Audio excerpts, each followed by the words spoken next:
Welcome to day 4 of the challenge. I'm going to talk about, does it work for your ethnicity? Can I prove that it works? And the answer is yes, I can. So I'm going to show you exactly how. And we're going to start with different ethnicities: white students, Asians, Blacks, Indians, Jewish, Middle Easterns, and more. I'll show you what makes a good student and a bad student for each group. Once you see where you stand, you'll know what you need to do. If you don't know what to do or where you stand, you can't change. You keep making the same mistakes. Without further ado, I have 661 laid and poll testimonials of every ethnicity. So this is a topic I'm familiar with. It doesn't matter where you're from or your background. The system works if you work it.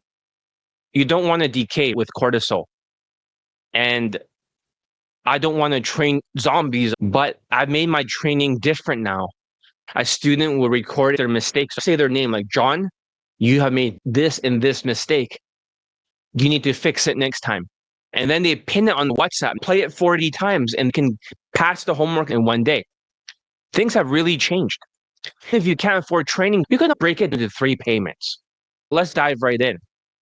So the first ethnicity we're going to talk about is the Asian students. Grit, discipline, and results, okay? So what makes a good Asian student? We had some time since the last challenge. We have more data. Since last month, I made the 5-day challenge. A lot of Asians have actually crashed out. A lot of Asians that are half Chinese and half Vietnamese. This is very common with no memory, but they're also good students. Good students come with the right mindset and willingness to follow everything I teach. They're not here to argue or procrastinate. They're here to win. I have seen some students that are a pain in the asses. They try to do things their way, or they'll start to shoot down ideas. I've never seen this, or their memory is wiped out.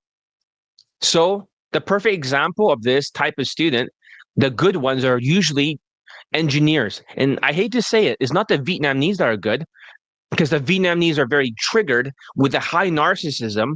When you mix them with Chinese, that's a recipe for disaster. Because not only do they have the Chinese lack of emotions, alexithymia, they also have the Vietnamese guys triggered narcissism. So when you mix them together, it's awful. But in the past, I had a lot of Asian engineers that are around 5'7". They're not very tall. They're not very short either. During the inflation, now it's the tariff, right? This is the second month of the tariff. I had many students before during the inflation that works as engineers or a very logical job. And they share a few key traits that makes them stand out.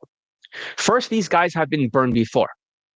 They've tried other systems. Maybe they've fallen for other Asian masculinity movement, or they follow white dating coaches. It's always the ones most screwed up, following some type of RSD or some type of mystery method type of system. Or they identify with a white dating coach. They feel like, oh, it must be good because he's white. Race doesn't have anything to do with it, because RSD says race doesn't matter. That's the thing, because white dating coaches can't transfer their skills to minorities. Not that they have any skills. A lot of these white guys, they have optics. These days, you never see a white dating coach go from open to sex. It's always open to a to a cab, and it ends there. Scamming network, they are like the ESPN, and they fool the Asians. They have Asians in there interviewing people, and it looks like they're gonna shoot the ball in the hoop, and it doesn't, and it cuts away. Same with the white dating coaches. These guys must be good because look at the Asians, they have big muscles. Oh, look at the white person. He's white, so he must be good. That's the halo effect because of that one trait. And they look at me and they're like, Johnny Lee, he's ugly and short. He's getting chubby now. Everybody looks better than John.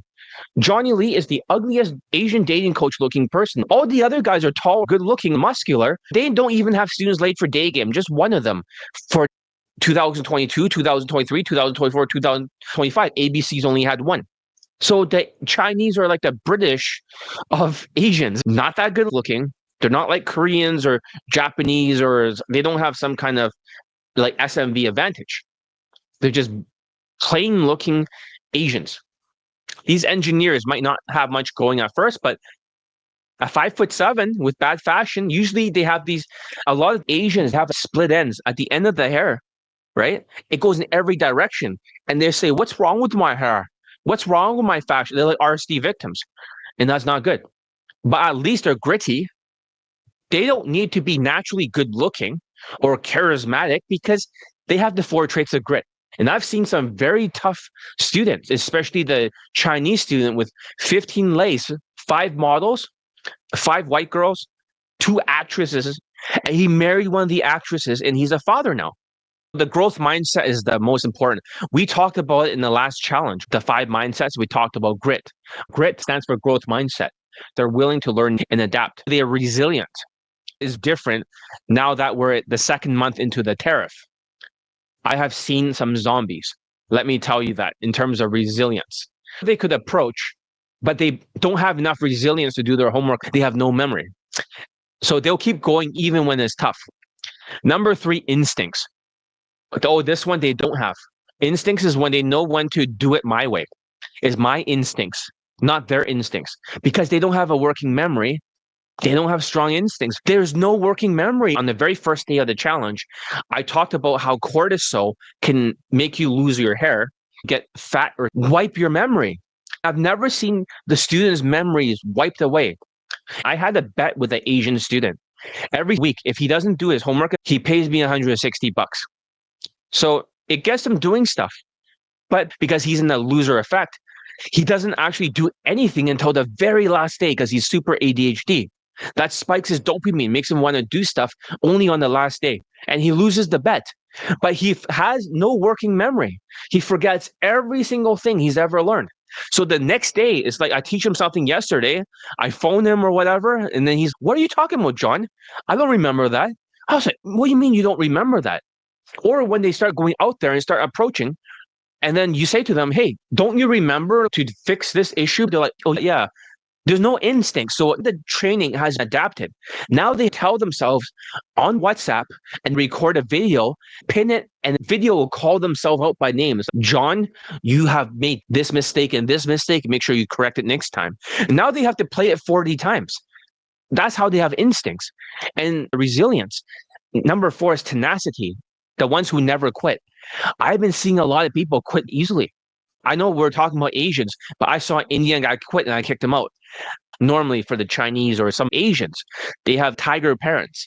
So what's a tiger parent?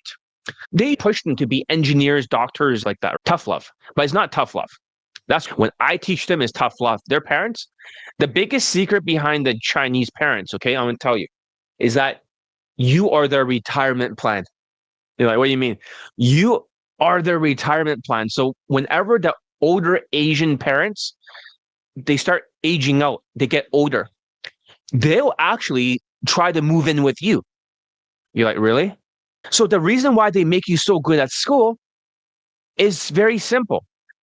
They want to make sure you make enough money so they can move in. They don't care about you, your happiness, your social skills, and it doesn't occur to them because they think if you make enough money as an engineer, and these days the AI is taking your jobs. That's the thing. AI is taking the jobs of engineer students, especially Asians, for tiger parents. Their whole goal is that they think that if you get a good job, then you get a house or apartment, then a car without social skills because the parents are narcissistic.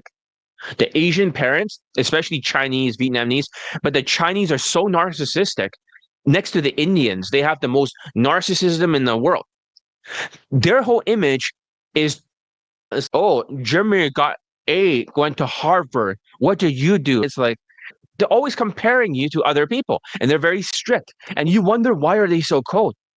Because you're the first sacrificial lamb generation. You're the immigrant that moves here, or you're the first generation born here, so they can move in. Their narcissism makes you want to have a good job. Oh, Jimmy, doctor, why are you not doctor? It's like, you're a disgrace to the family. Because they're narcissism. It's like Indians and their family, super narcissistic with their arranged marriages. They want to control everything. And you become like their wallet, their ATM.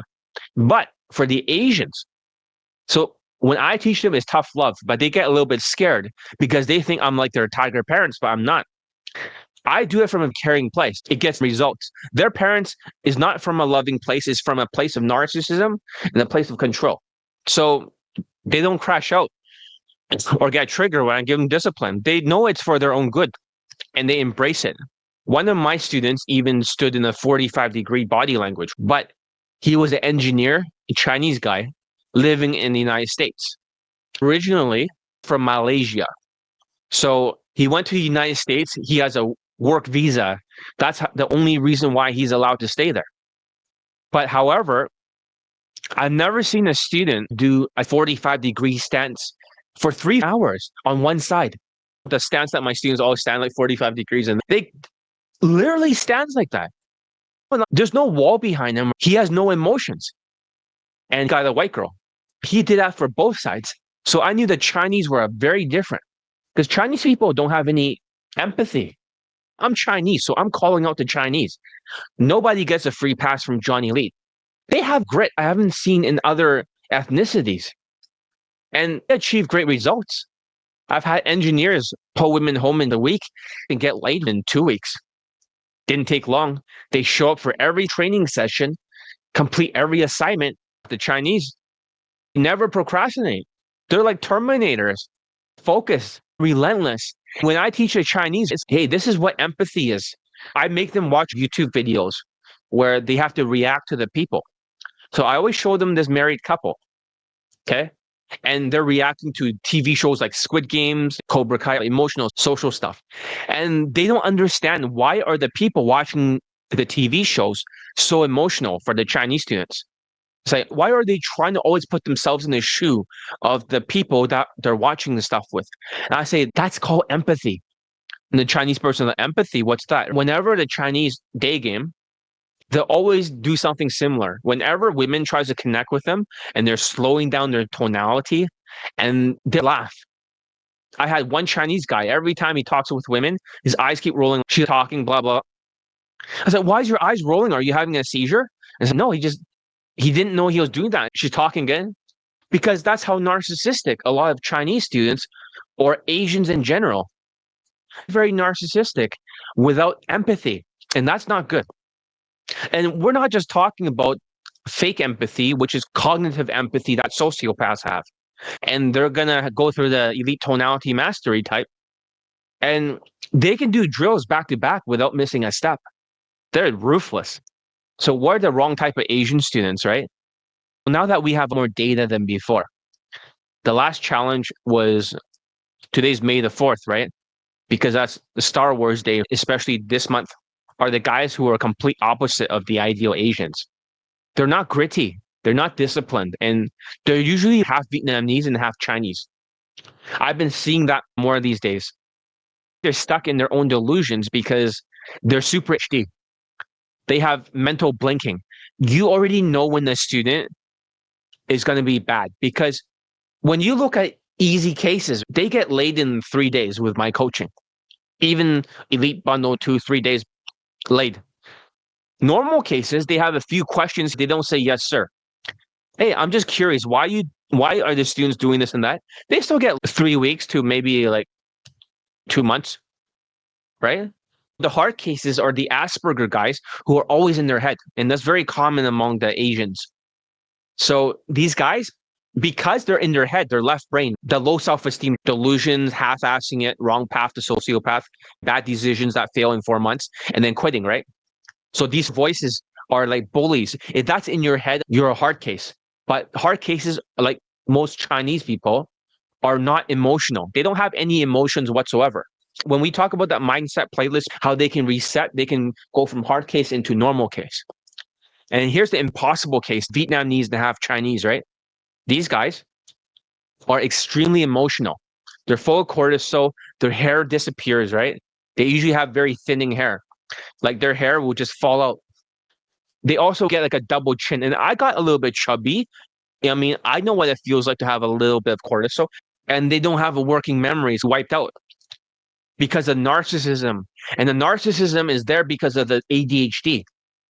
So like HD, what happens is that I gave you a homework assignment and you said, yes, sir, right? You'll do it. But instead of doing it, you know what you do? You actually half-ass it. You do the minimum and forget the homework assignment. Then I say, where's the homework assignment? You have to practice these drills. And they're like, what drills? The one that we talked about yesterday. And they're like, oh, I don't remember. These are the steps. They start mentally blinking. For example, I have a shutter on this camera. You see I disappear, right? That's like mental blinking. Imagine that's my attention. It disappeared and it came back. Okay, I'm back. That's their attention. It'll mentally blink for these guys with ADHD. I'm telling them, I need to practice X plus Y and equals Z. So they'll listen to X, Y, mentally blink equals mentally blink. And they have no idea what I'm saying. They do their homework and it's completely wrong. I said to do this step and this step.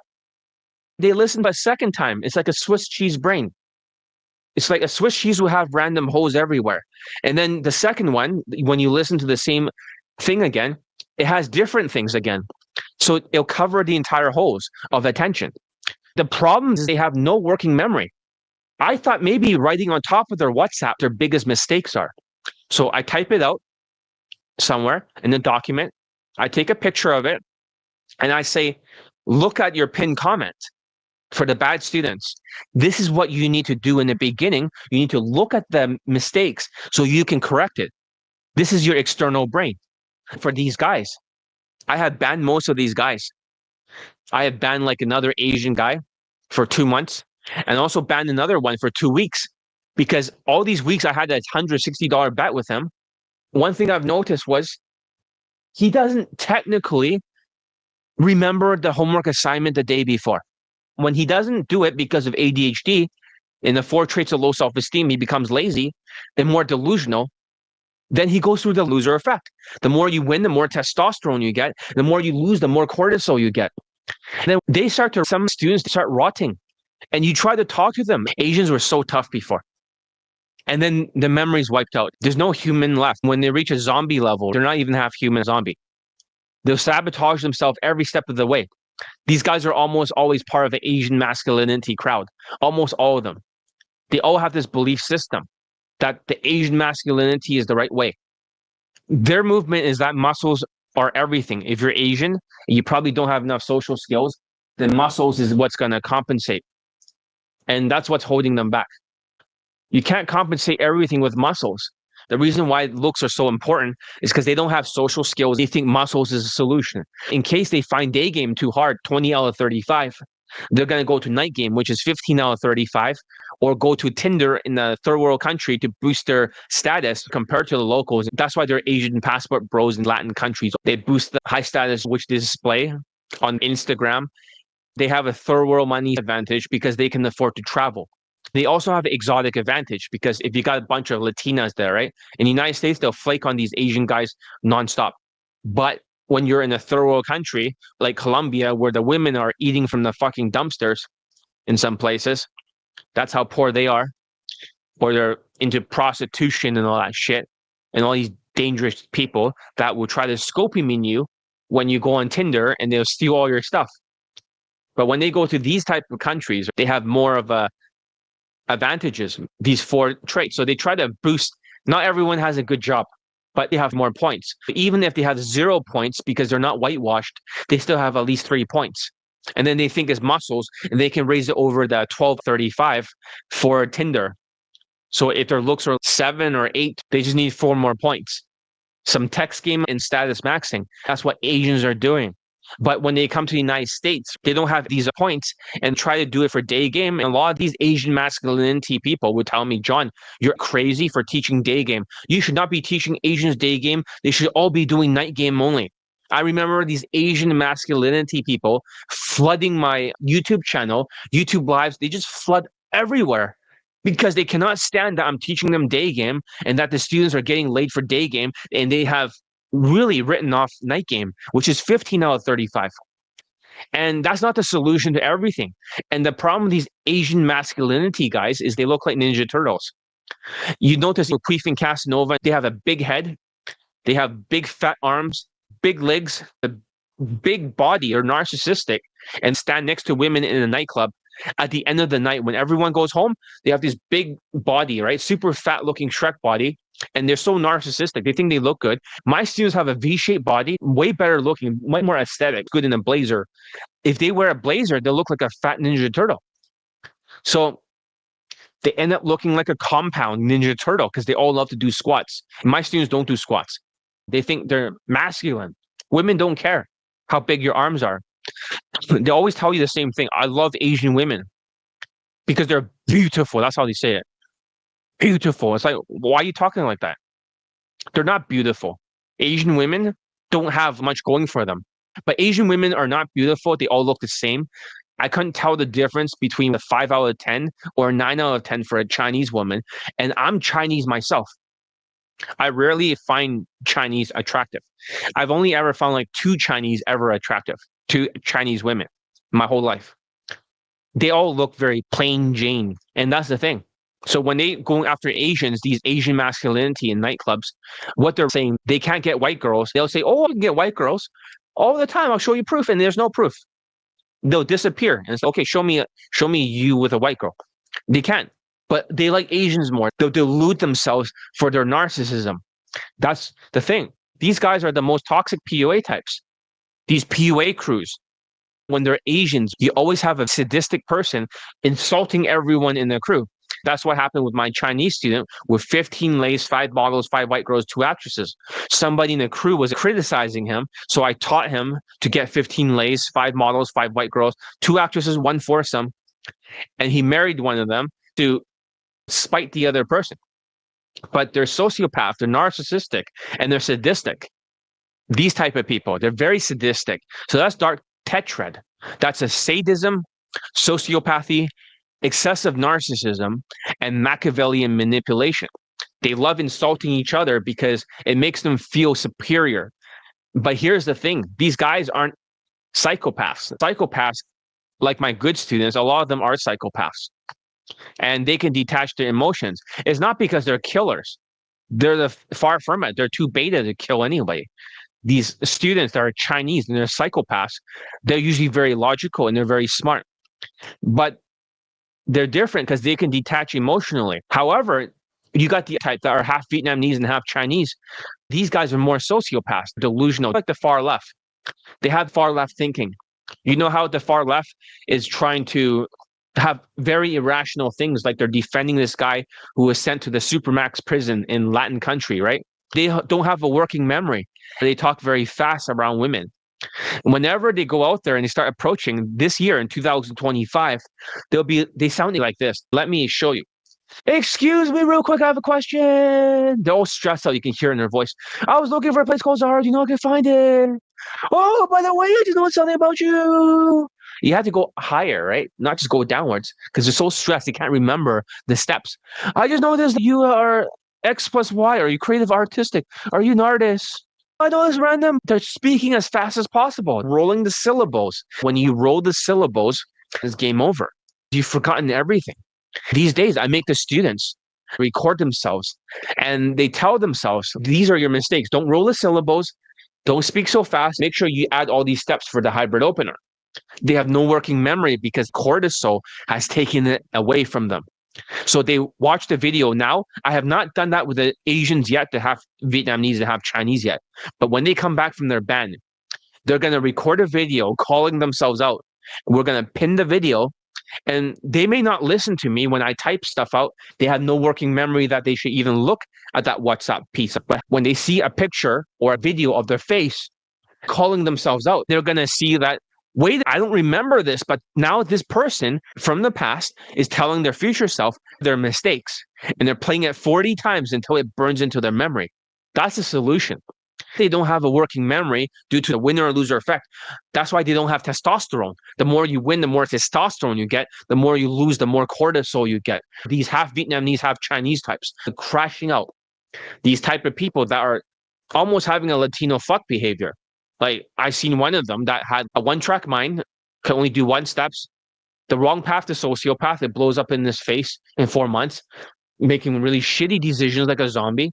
Having a meltdown, like we're talking about a really big meltdown, bigger the double chin, bigger the meltdown. Eventually they'll quit, then resurrect themselves. Night game. These guys always talk about night game as the ultimate solution. They use night game as a crutch because they know deep down they may be socially impaired. Not only are they either sociopathic, if they're far left thinking, like the Vietnamese, but if they're Chinese, right, they're more like psychopathic, but they also very autistic and Asperger, especially the engineers. So they think nightclub is the solution. But the problem is that in their PUA crew, the dark tetrad people always insults them. They always wear this black t-shirt with a big bulky Ninja Turtle body and big fat arms with no definition. That's what happens in their crew. And they always criticize them. Why don't you have enough bulkiness? And they'll beat themselves up. These guys with former Asian masculinity, because once they have this Asian masculinity mindset, they always sabotage themselves. Oh, white women are all racist. They don't like Asians. And then whenever they pull her back home, what happens is that they'll cockblock themselves. They'll find a way to destroy the interaction because of their belief system. These types are very narcissistic. They think I have to suck up to them. They think the world evolves around them. A lot of times I just tell these people, don't come here for coaching. They're delusional, convinced that their problem is not they're not masculine enough. What does that mean? So they think Asians, the problem is that Asians are not masculine enough. Is that right? How is that possible? Because look at K-pop. White girls, even Latinas, love K-pop. So the pretty boy type of Asian are actually more attractive in the eyes of white girls. How is that possible? It doesn't make any sense. Because Asians like ABCs are always saying this. Don't go for K-pop. You need more muscles, right? They're always trying to be that Asian American with big muscles and square jawline. But there is no positive stereotype of that. When you look at Hollywood, there's almost no Asian positive stereotypes. They're always the same. They have no facial expressions. Or they say Shang-Chi, and that guy's so ugly. He's almost a disgrace to Asian people. They start roasting him. Like the Asians, the Chinese, the British of Asians. And who are the Mexicans of Asians? Filipinos. But they don't have any sort of positive stereotype or any sort of those kind of bands that sing and stuff like that, like K-pop. They have nothing like that. But they're good at karaoke. But they think that Asians are too feminine, right? And they're doubling down their Asian masculinity movement. And instead of fixing their social skills or fashion, they're completely autistic. Here's the thing. These guys are always cowards, right? They're always making excuses. They'll claim they have a medical issue, these Asians, these bad students, an injury. As almost 99% is that they have an injury so they cannot follow instructions. It's always some kind of injury. They'll claim is real before they're kicked out. They're losers. These guys are always running away from a challenge because they don't have grit. One of the most frustrating things about these students is their tendency to create zombie steps. What is a zombie step? You might be thinking, zombie, right? Imagine I tell them hypothetically, here's the instructions. Go down the street, drive forward, and turn left. And then you're just going to turn left again. What they'll do with the zombie step is their brains don't work and they have no memory and they're delusional. They're going to turn right, hit the car on the right and turn left. As soon as they turn left to go into the other street, they'll turn right again, hit the other car and turn left. That's a zombie step. They created a step I never taught them. They can't follow instructions because they have excessive ADHD and they're losers. Because they're ADHD, they never complete a single task. So they start gaslighting their own brain. They have withdrawal from the emotional bank account. Then they have the 4 traits of low self-esteem. That's what's happening. So when they keep doing that over and over again, they'll create more zombies. But the tan type of Asians, they tend to have a Latino fuck behavior. They have a one-track mind. They're like a Pentium 1. They can't do multiple steps. And as soon as you add the 2 steps together, right, then the brain shuts down. So the way you think about it, it's almost like a computer, a CPU. If they're a normal case, then they're like a 16-core processor from Intel, not AMD. Very powerful stuff. Modern one. It can do multiple threads. It can do multiple steps. And then normal cases, they're just a quad core. They have 4 cores. They can operate. They're fast. They'll still render and they'll get the thing done. When you have a Asperger guy, like a logical type of half Asian, half Vietnamese type, they're like a dual core processor. those slow two-core processors. They overheat easily. One side handles the instructions like the left brain, all their delusions, while the other side overheats. They can't do much. So if a student has a one-track mind, like a Latino fuck behavior, so what kind of processor? That's like an old Pentium 1 Windows 95 processor, very slow, overheats, full of viruses in their brain. That's where the 5 traits of Latino fuck behavior comes from. One-track mind, right? Stubbornness. Number 2, the wrong path to sociopath. Number 3, crashing out, overheating the computer. Number 4, quitting. Number 5, restarting the computer to try again just to get stuck. So whenever you see a student that cannot do multiple steps, they can only do one step before they have a zombie step. It's almost like they're not actually doing it properly. They have to think about it like a recipe. They're trying to cook steaks. They grab a big piece of steak and they're trying to fry it and burn it less because their brains don't work. If they just follow recipes, it has a few steps, but because they don't follow all the steps. And here's the thing, if you try to change anything from the recipe, it's not going to work. These guys with their zombie step, it's like they're taking a shit into the recipe rather than burning steaks. Even with other Latinos, they'll tell me, John, I've already done this homework once. Why am I doing it again? They think once they do it, they throw a steak into a fire, right? Into a pan, and it doesn't burn as badly the next time. At least they attempted it. That's the wrong mindset. It has to be like a recipe. So when you can't do multiple steps, you can't do like a recipe. That's why memory is very important. Sometimes I don't teach memorization. This is not Todd V or some kind of Jordan Peterson bullshit, right? Todd V, like Jordan Peterson, you're not here to throw an expensive Wagyu steak and you just say, oh, I tried the homework assignment. I did it once. I didn't burn the steak that badly. The second time, look, it's a little bit less burn, but you wasted 2 times of expensive steaks. I want a recipe. And then whenever they have the zombie step, okay, it's step 1. Put flour in. Step 1, flour. Step 2, put some eggs in. Step 3, put some salt. No, they'll put baking powder and then they'll take a shit into the recipe. They need to put their own signature because they're narcissists. That's why they're damaged goods. They need to have their way. They need to feel good that they have some ownership over the process. That's when they become unteachable. By trying to change the recipe, they never get there with their zombie steps. So that's exactly the problem. They got to learn how to bake a cake. That's why these days, working memory is so important. I'm making my students listen to my instructions 12 times before they start, but they're sabotaging themselves and they're exhausting to deal with. They don't have a working memory. He keeps creating zombie steps, these steps that don't exist. So I'm thinking if I make him watch Elite Tonality Mastery 6 times, then maybe around the 4th or 5th time, he's going to remember a little bit because it's forced into their brain. If they're turning into zombies, throw it enough times in their brain, and you force them to look at the steps, then they're going to be able to learn it. They can't finish a 21-day challenge, let alone a 30-day challenge. They say, I'll do it tomorrow, but tomorrow never comes. They'll take breaks, lose momentum. That's the problem. These guys are zombies. They have gone too far with the winner and loser effect. And the tariff is making everything worse. They can't hear their mistakes. Here's the worst type of Asian students. We play an audio and they listen to it.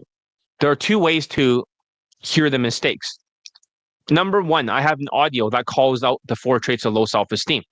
There's a 47-second audio, and I have it somewhere here. It will call out the brain, if I can find it. It'll say, brain, stop being delusional. I want to hear my mistakes. And it'll tell them to shut the fuck up in a very loud way. And this is what gets them opening up their brains. And they'll say, brain, stop half-assing things. Shut the fuck up really loud. The reason is it shocks their brain. Their narcissism is almost like they're possessed. When they're doing that, they can hear their mistakes. It's a 27-second audio. And yeah, right here, let's listen to it. So this is the audio. There's 2 ways to snap a zombie out of their traits. Number 1 is personal voice. I want to hear my mistakes. Half-assed voice. I don't want to be lazy. Stabber voice. I don't want to listen to your ideas.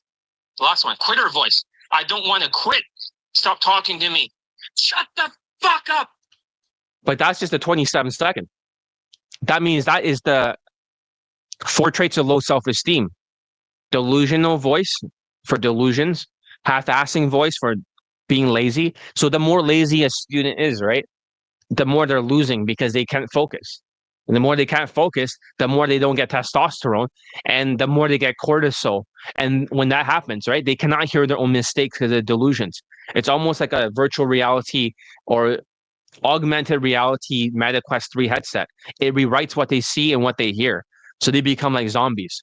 Also more audios to deal with 5 mindsets. Low coachability voice. I want to be coachable and improve my life. Shut the fuck up. Low adaptability voice. I want to be adaptable. 5 mindsets, teachable and changeable. If they're not changeable, they're useless without working memory. But these guys become like zombies. With implementation, skill, believability, manifestation. I'll play faster. Stop. Low self-belief. I want to believe in myself. I can stop controlling my thoughts and feelings. Tracking negativity to my life. Mindset voice. Stop opening my mind. Stop closing my mind. This is for grit, right? Does that make sense? So if you're procrastinating, turn these into audio, listen to it. You will not procrastinate. Voices in your head, low self-esteem voices. These days, they're such zombies, they can play all these audios and still crash out. They can't hear their own mistakes. They start talking super fast and cannot hear that. I don't know what my mistake is, John. I'm just ruling the letters when they're ruling the syllables. The second thing we've done for these unteachable cases in 2025, especially since last month to this month, is that I try to tell them, I ask them a question, what is your cousin's name? So a student might say, oh, my cousin is called Roger. Okay. So imagine this audio homework is not you. This is Roger. Okay. And they're like, okay, Roger. They play the audio and they're like, this sucks. It's like, yeah, because you heard it as you, right? The Asian guy. If it's Roger, then the demonic traits or those things that are in your head, the hard case chatter of the low self-esteem, because that's not you and that is Roger, then why would they try to make you delusional? Then you can hear it, then you can change it. But that's the thing, the training has changed a lot, where memory is important. If it's a video, they have to practice a video and it sucks. They're delusional. They see the video, these Asian guys. They cannot see the mistakes. But then I say, that's not you, that's Roger. It looks like me. I say, no, Roger looks like you, but that's not Roger's. He's just using an Instagram or those Chinese those sort of face filters that looks like your face. I was like, oh, okay. Whatever, he's doing it wrong. He's like, okay, I get it. That's Roger. Look at him. It looks like you, but that's not you. And then they're like, oh, I can see all the mistakes. I'm not moving my face at all. What happened? I told you, your face wasn't moving because that's Roger. That's how delusional these unteachable cases are. You can repeat it 100 times. But now, because they're recording a video, they're telling themselves, it's kind of like Total Recall with Arnold Schwarzenegger. I'm not you. Like, you're not you, you are me. It's no shit, right? They see himself in the video and he has no memory. And then it starts giving instructions what to do. That's how they're able to do it. But if they listen to it once, they don't change. They have to listen to it 40 times to burn it into their memory. So the whole training is about having a working memory, not being a zombie, but being more human. Does that make sense? Don't worry, I'll play testimonials eventually. They have no working memory, so they forget everything I teach them. They'll stick to the Asian wash fashion. They always go back to their black ninja sort of fashion. They don't wear the whitewash fashion. Everything is black, and it looks stupid. It's like Asians are insufferable, bad hairstyles, and no matter how much they approach, they won't get laid because of xenophobia, the fear and dislike of other people's culture. And it's funny because I'm surprised they did not get beat up during COVID. But a lot of Asians did because of xenophobia. They blame them for the Wuhan flu. Now that there's a lab leak, the Asians were off the hook. You have all these problems. Your whole life, a loser, only good at one thing because of Asperger's syndrome. This system is not for you. I don't want you to join it. But if you're willing to let go of these toxic traits and adapt, there might be hope for you. Let's play some Asian lay testimonials. This Asian guy who was a hard case but became a normal case. Every single time he tries to do it his way with his delusions, following a white dating coach. When he does it my way, then it's automatically in one approach, 1 to 6. So it doesn't take much. You just have to adapt. Here's one guy who's an engineer, Vietnamese before. He took the boot camp and he got 2 white girls.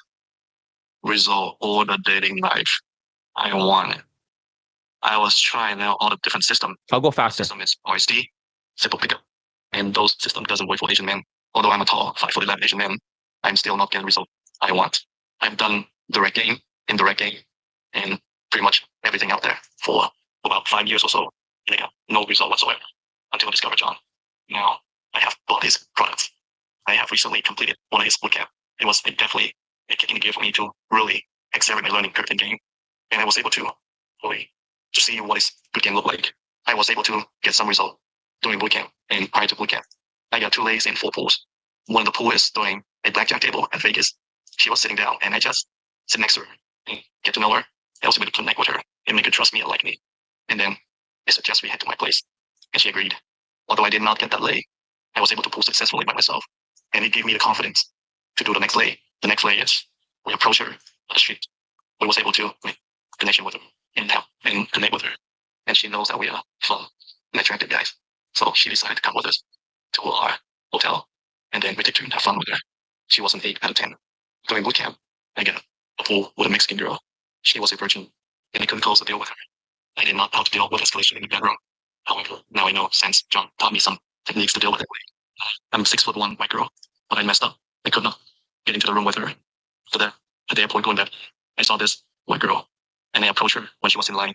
She was my first approach, and we both had delayed, so we stayed at the same hotel, and I was able to build trust with her, and we had to get a drink together. So I suggest we watch a movie and escalated, and I was able to get some that F close with her. That was my first white girl that I pulled by myself. Now I feel I have confidence, the skills I needed to really accelerate my game. I fully believe in John.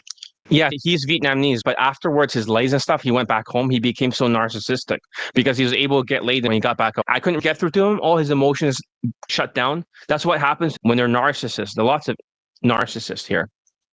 Here's an Asian guy that got 20 plus lays in Vancouver. So let's hear his testimonial. I got 6 lays in the summer and 3 more after me kisses, dates, holding hands, walking around. I'm a very skeptical guy. So I'm very careful about what courses I purchased, but I got John's course because John was also a great teacher. Goes over and beyond to an art with nuggets of information. Social calibration goes into how to do hair and a lot of stuff. I know hair, but he goes into that very well. And many other students who learn from other coaches, he makes such improvements. And honestly, the only thing I can say is I work hard at it and I follow a system that works, the John system. Those are the only 2 factors.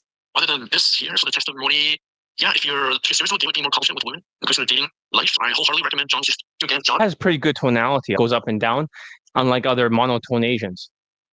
Here's another guy, a Chinese guy from Vancouver, former Gen Lifestyle student, got no results from him. Here he gets a fitness model, white girl. Yeah, don't mind the Mao music. That's pretty funny to me. So, and found the dating coach in my area, a tall, big Asian guy, and Gen Lifestyle. And I was curious. He was really focusing on night game, so I did give sucks. Couldn't talk to girls or 3 months ago. I saw a video about John the girls. Hopefully, it doesn't cut out the audio. I was thinking this guy's pretty good, and I want to learn. This program covers everything. I have to pause every few seconds before they'll say copyright, whatever. So, social life, step by step. Very easy to even and learn. And I started implementing the skill in pickups. I'll go for it. He got with a fitness model. She's about 5. I came to her, and I was doing a cardio machine next to her, and I used John's system to approach her. And we did up very well. Normally, don't like shit where you eat. These days, women post themselves on TikTok. Look at this creep approaching them in the gym. And I escalated her in the gym, of course, not physically, verbally and emotionally. And we exchanged number, and then I asked her out through the phone. There's some obstacles during the game, and thanks, John, wisdom that helped me a lot to break those obstacles. So she started flaking on him, right? And then I taught him what to do to get her back out. And I could ask her out last week. During the day, we caught up on late pool, like a kiss in the street. But I just recorded this, that it wasn't my timing. Yeah, his tonality is not bad either. You can see why they get a white girl, because they have a whitewashed tonality. It's not just about being monotoned. 2 days ago, I used the same technique, but very quickly. Then I decided to pull her in a restaurant.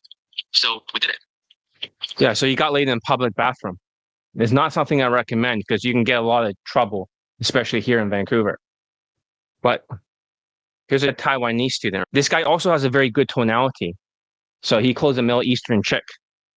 I would play more. Some of their voices are censored. It doesn't show up too well over here. Don't worry, we'll get to other ethnicities soon. We just want to get through this quickly. To share my experience after D30, pulling instant dates and same-day lays, and easier. About 2 weeks in, I had a same-day lay. We went on an instant date. We went shopping together. We basically spent the day together. And she invited me over to her house, and we were giving each other massages, and then just went where it went. It'll just make conversations flow, and getting those same-day lays will start coming. And hopefully more friends with benefits in the future. At least that's what I'm going for. There's a second video testimonial, but this one is unreleased. I have other Asian ones here. We'll play some of them quickly. Here's another student in the United States. He's a Chinese guy. He's a father, but he has a good working memory, just like the London student who got laid. This is 2023. The store was my first approach. Still during inflation. And she's a white girl.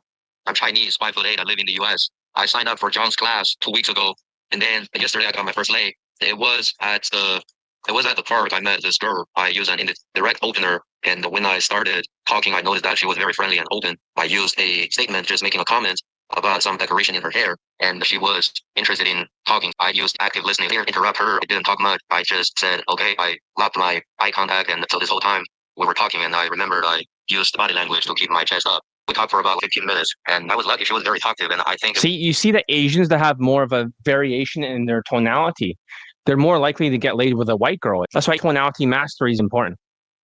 So was because my body language was right and my eye contact was really focused. We'll go for the next one. We'll just quickly, at least we can represent the Asians a little bit, at least to some degree. Here's a monotone Asian guy. He's got 6 lays, all in one of 6 approaches.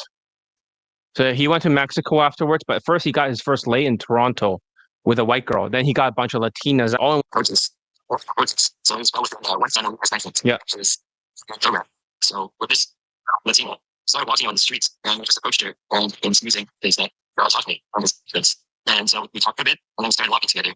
And I kept talking and I got her to open up and say John's dates and set up a date for the next day.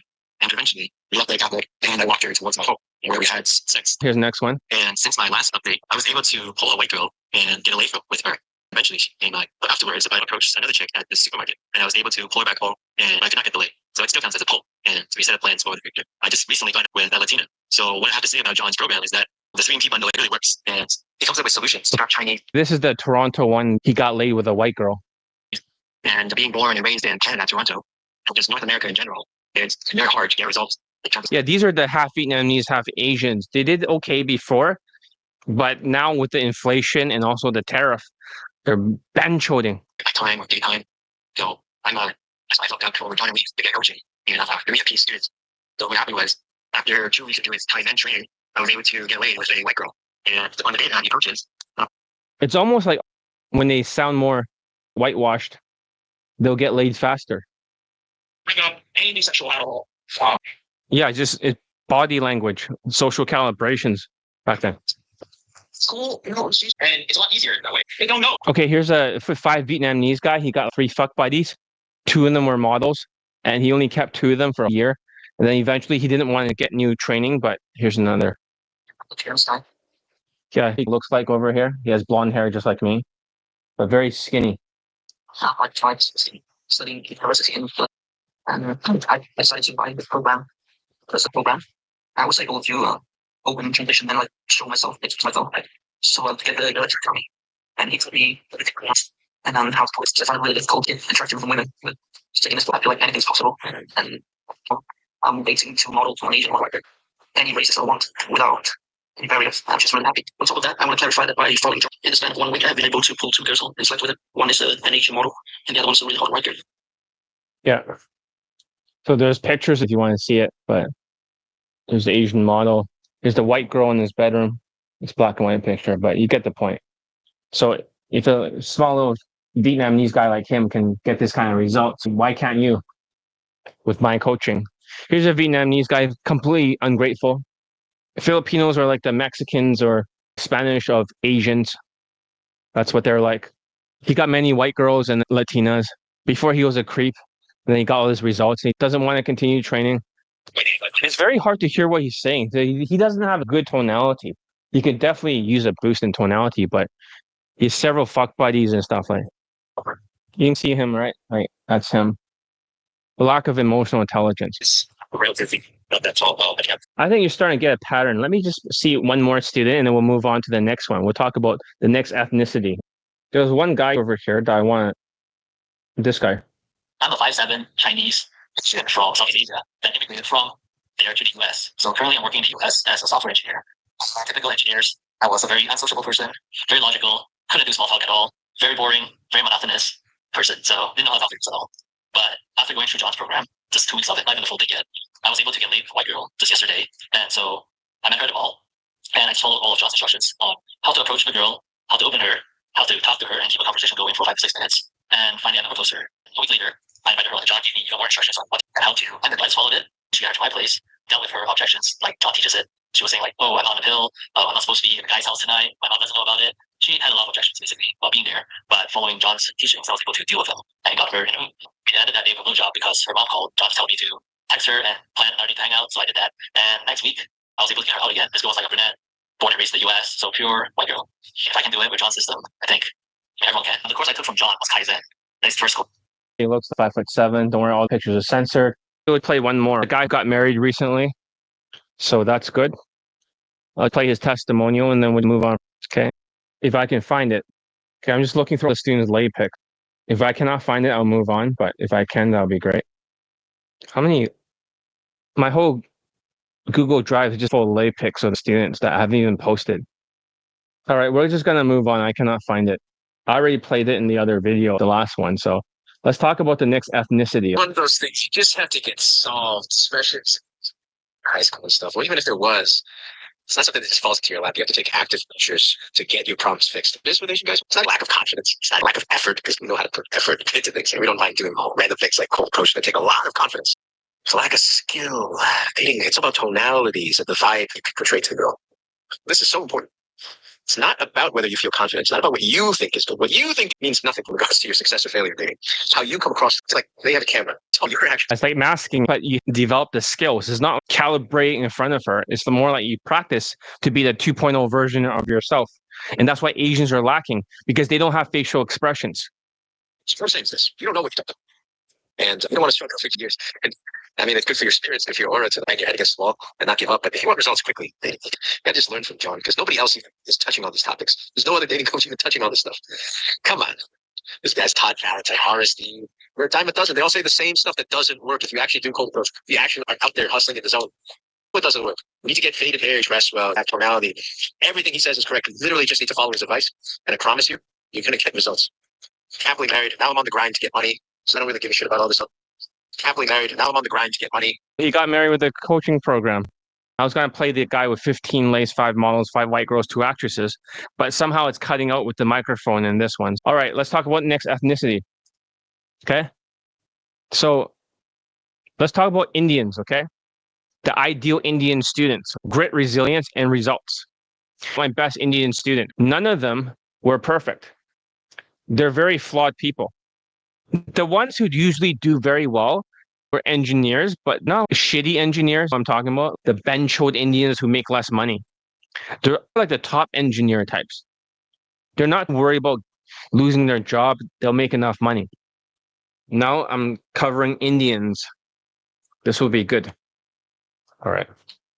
So the type they'll succeed is if they have a lot of grit, they're willing to do the work, and if they have a good memory. In 2025, I just kicked out an Indian student. He's expelled out of elite access. And for him, he's just so depressed and doing next to nothing that he just keeps giving that stupid, impossible case look. Botox face, and his face does not move. And he has low SMV. He's like full of cortisol, double chinned. Another Indian student invested in himself from London, and he got laid. Just like in April, you have to push through challenges, adapt, and stay consistent. Most Indians struggle with tenacity, finishing the fight, and procrastination. The best Indian students, they never procrastinate. They attack the problem head on, even if they have a lot of mental illnesses. But they do it over and over until it's solved. Most of my Indian students are mental cases. All Indians are mental cases, really. One of my top Indian students was making $500,000 a year now and still found time to train with me. He didn't make excuses. He didn't let his busy schedule stop him. He worked like he got something called Elite 60A, high income skills. Elite 60B is the emotional intelligence course. But people didn't even know what emotions were. I just realized that. They only understand tonality. But that was part of the old 3MP program. It was not called 3MP bundle, 3 months of proficiency. It's not 3 months, but now it's called 3 months of marriage or 3 years to marriage, but something like that. I don't know, but 3MP. He was an engineer, of course, logical, disciplined, and focused. Of course, the guy who recently got laid is also an engineer who also has a lot of focus. He can watch this entire video easily. I tell him to watch it, he's going to watch the entire thing. That's why he got laid, because he has a photographic memory. The Indians that have a photographic memory are going to do the best. So few people here today. What's the difference between today and last time? I'll try to go faster. Thank you for being here, whoever you are. Every bit helps. Another great Indian student, he trained with me in Australia. He did everything I told him to do, from changing his fashion to getting his right hairstyle. He didn't resist the process. He embraced it. He became whitewashed and he got laid repeatedly before he crashed out mentally. And he was one of my more successful students.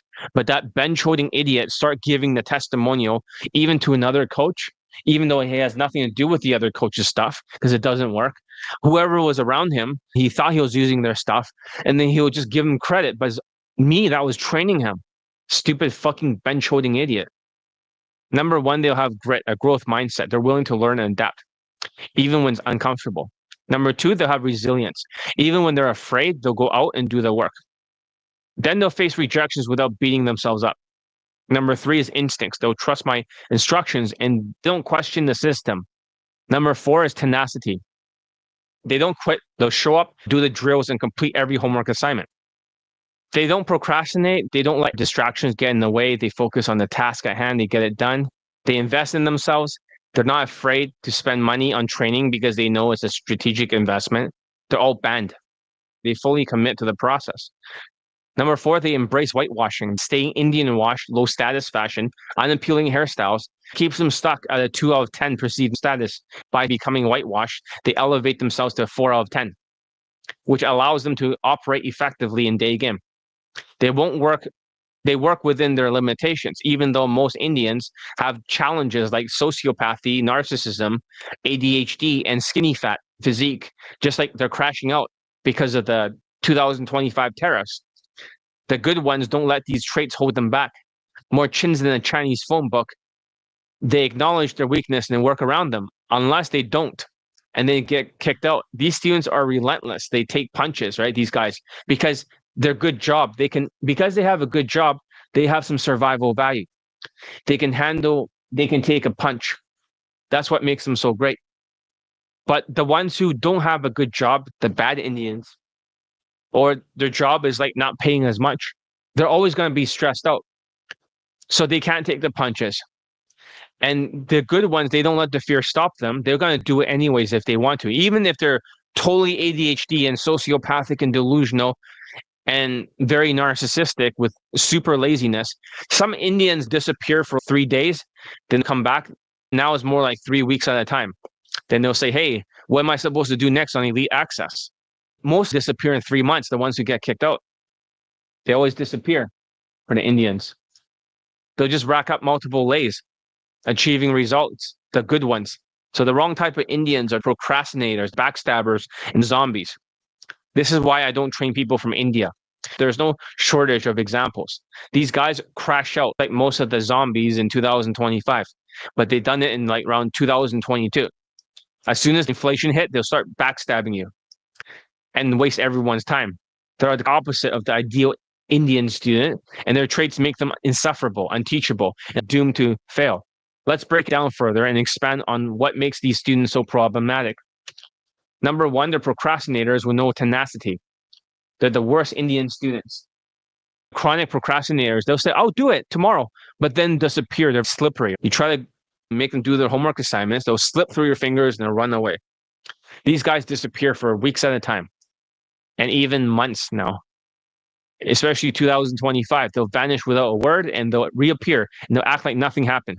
Even though you explain their mistakes, they'll repeat the same behavior because there's no working memory and they'll disappear again. It's like a magic act. It's a vanishing act for the bench with Indians. Always disappear, right? That's what the magic trick is. How to disappear from John's coaching and pretend you're not a bad student. That is really annoying. And it's a symptom of their excessive ADHD. Indians have one of the highest rates of ADHD in the world.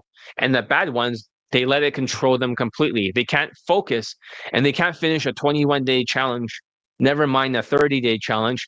But luckily, because of the guy from London in the end of April, he was able to get laid because he had a working memory, which compensated for the lack of drills. Their lack of tenacity means they'll quit at the first sign of difficulty, making them unfit for training. Number two is narcissistic personality disorder. Indians are second only to Asian PUAs when it comes to narcissism. Many of them have narcissistic parents who pressures them to succeed or get married, right? Oh, you're not married, beta, right? When are you going to get married? And send money back home. It's like always sending money back home because they're narcissists. It creates a toxic mindset. They always have a plan B. That's why most Indians give up easily because they can always go for arranged marriage. A backup plan, they never fully commit to plan A, which is training. They're always holding back and never giving 100%. And it shows in their lack of results. These students are also easily triggered. They take everything personally. They overreact to criticism and let their emotions control them. Instead of using rejection as a learning experience, they spiral into self-doubt and self-pity. Trigger behavior makes them impossible to coach because they're too busy defending their ego to listen and learn. Next one's the Indian washed fashion and delusions in terms of grooming. And they're like, oh, they love the beard because it's masculine. No, that's just reinforcing the negative Indian stereotype, the benchod beard. So, as I'm saying, one of the most frustrating traits is a Indian student who refused to assimilate, especially like those guys in Toronto. And now with Carney, that is prime minister and like faux prime minister, they're just going to let more Indians in. They're like, oh, no, we're going to let less people in until they reach a certain percentage. No, they say we haven't even reached the percentage yet for all the people that flooded Canada. They'll cling to their Indian wash fashion, their curly hair, their smelly, unkempt beards, and their pink work shirts with their bench-holding behavior, with their turbans and shit, and their white or black stupid sneakers. This style is universally unattractive because it looks like Gen Z. But they think, oh, the bencho beard is masculine. And their body odor. Imagine going to like Brampton or something. No offense, like other Indians said the same thing. And I say go to Surrey, right? And go to their gyms. Even other Indian dating coaches have talked about the body odor. So they repel women. These guys don't just alienate white women. They alienate everybody. Just go to, I was watching a video this morning to wake up. And I saw it on Facebook, right? It says, don't come to India. This place sucks. Then he made a sequel. He went to New Delhi, right? That place. It was just shit and urine everywhere and just like people just constantly trying to scam you for money and overcharge you. But Toronto, Brampton. Now all of Toronto is filled with Indians, not just Brampton. Before it was just Brampton. Now it's just, they're colonizing, right? Indians love to colonize without assimilating, pissing everyone off, playing super loud music like Latinos. That's why they don't wash their hands. Sociopaths don't wash their hands. No amount of training can fix that. There's no point in their brain where they feel guilty by not washing their hands. Indians are well known for backstabbing. It's almost like the way of saying hello. It's unfortunate because that's not just a stereotype, it's a reality. These students will smile to your face and stab you in the back. Even if the students are nice right now, right? They don't have a higher self gear, like a altruistic gear, where they do good things for the sake of humanity. It's always selfishness. So the first gear for them is not higher self. They start with the second gear, with the depressed snowflake gear. When they get depressed, they need my help. When they get laid, they become the lower self gear. They become sneaky. They're not backstabbing yet. And then they go to the lowest gear, the backstabbing Indian gear. Their eyes will turn red, turn into a zombie, stab you in front of your face. They'll stab you on your back. They almost love backstabbing. For them is the vice of Indians. That's their vice. They love backstabbing. That's their hobby. They cannot wait to backstab more people. The more people they can backstab, the more happy they are. At least they're not killing each other like Latinos. I had an Indian student from Australia, and he sent another dating coach my testimonials, and he took credit for my work. This kind of betrayal is common among bad Indian students. They act sneaky and manipulative, and as soon as they get results, they show their true colors. There's altruistic higher self, depressed snowflake, kind of sneaky lower self, and then backstabbing gear. All Indians have that. And they're all skinny fat. If they look skinny, lift their shirt, they have a pot belly. They have skinny fat. They're not like muscular unless they take steroids. They're obese or they're just full of Cushing syndrome, always losing hair. Bad Indian students are always skinny fat. And there's so much cortisol, especially 2025. They just look so gross. You can just grab their double chin and it just pisses them off. They have poor diets because they're vegetarians. I don't know why they're vegetarians, but the more vegetarian they are, they don't get enough protein. They have loose skin, gross. disgusting. They have no muscle tone. They have big fat neck and like Cushing syndrome and fat around their midsection. And these students, they tend to have Asperger traits, which makes them socially awkward and emotionally bench-holding. They emotionally detached. They're triggered. They can't hear their own mistakes. They lack self-awareness and they struggle to connect with others. Their cortisol levels make them talk fast. They overthink, they panic, get triggered, and they run away from homework assignments. So it makes their problems worse. And they're brainwashed by other coaches. Bad Indian students are a bunch of sheeps. Bah, you never see more sheeps than Indians. They always got to worship white, like UMP. Then they worship their own ethnicity. They're always stuck in the boot camp when they do that. And then they only come here when they're the value village Indians who cannot afford that. They'll come over here instead. And then because they're brainwashed by other Indians or they're brainwashed by other white dating coaches, they have no chance. And then they'll bench hold like crazy and disappear for months at a time or 3 weeks. And when they come back to me, their brains are just filled with bad neural pathways and propaganda from bench hold camps. They're stuck in dread and dependency, convinced that boot camps are the only solution because they're ADHD and they can afford it because they're engineers. So they're brainwashed, stuck like a zombie.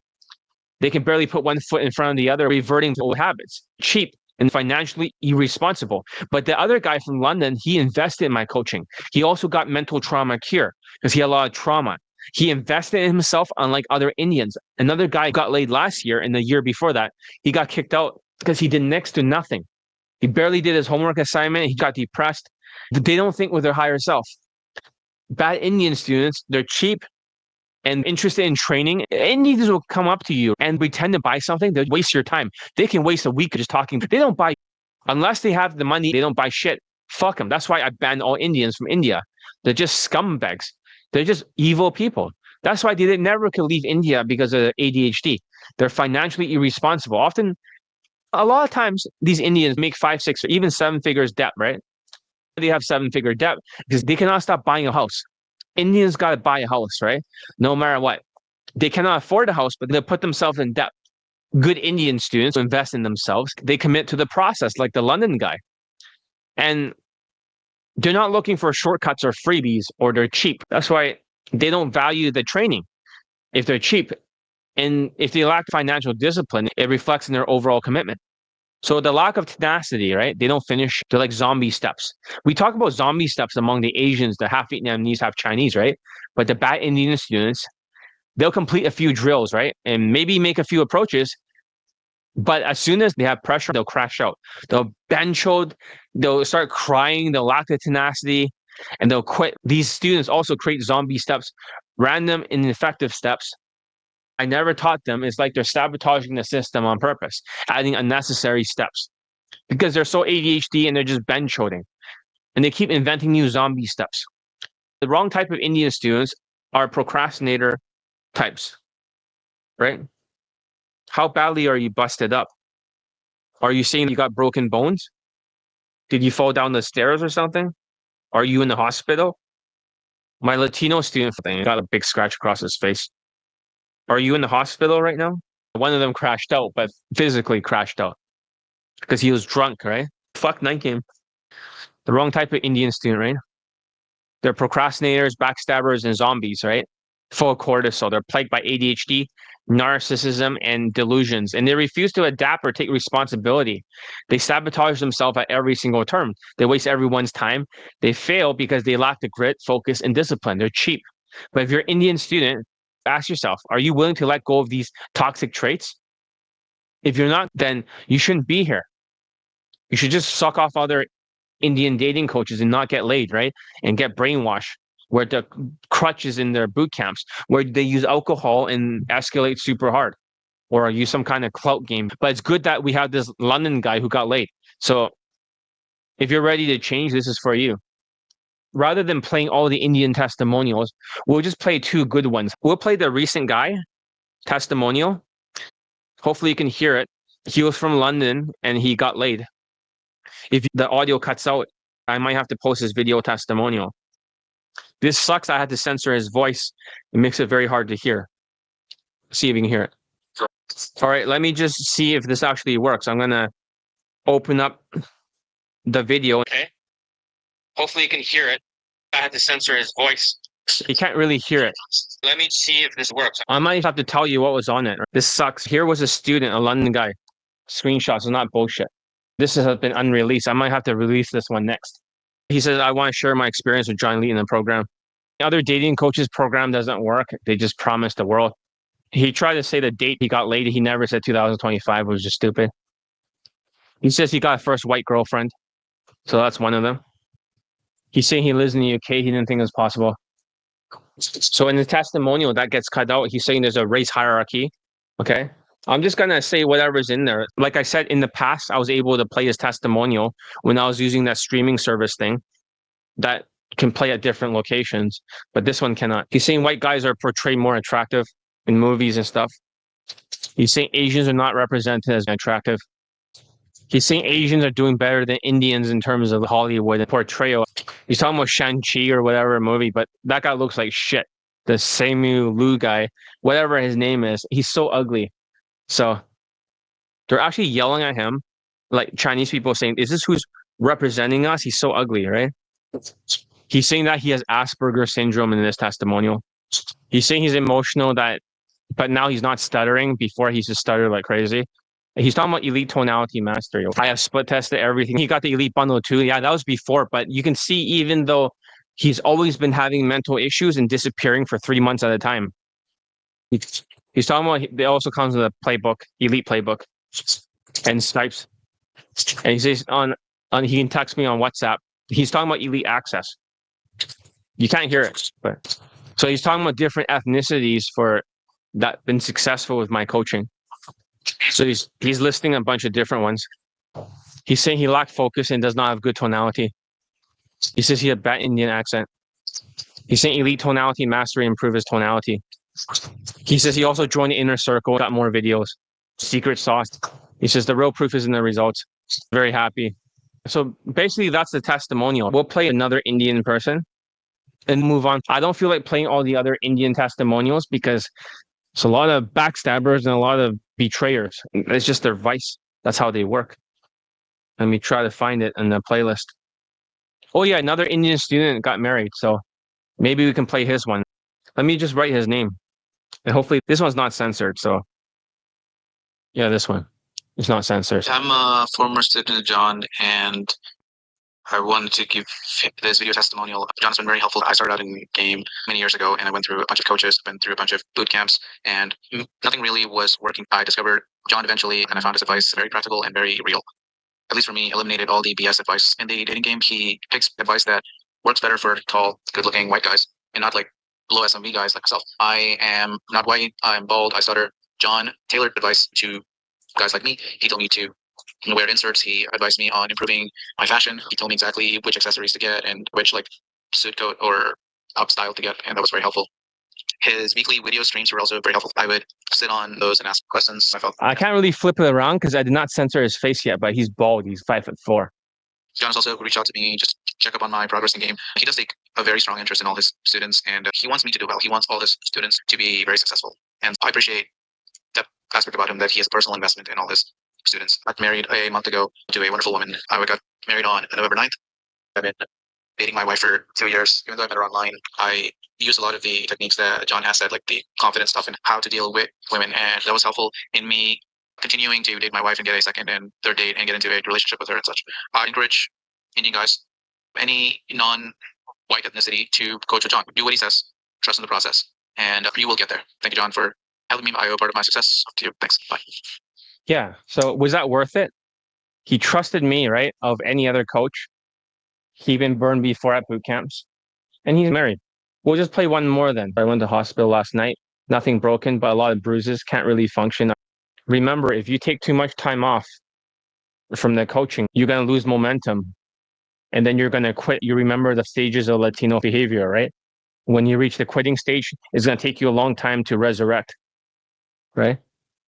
So hopefully he doesn't quit because he got no broken bones. But if he's going to stop for a while, that's not good. Then we need more students.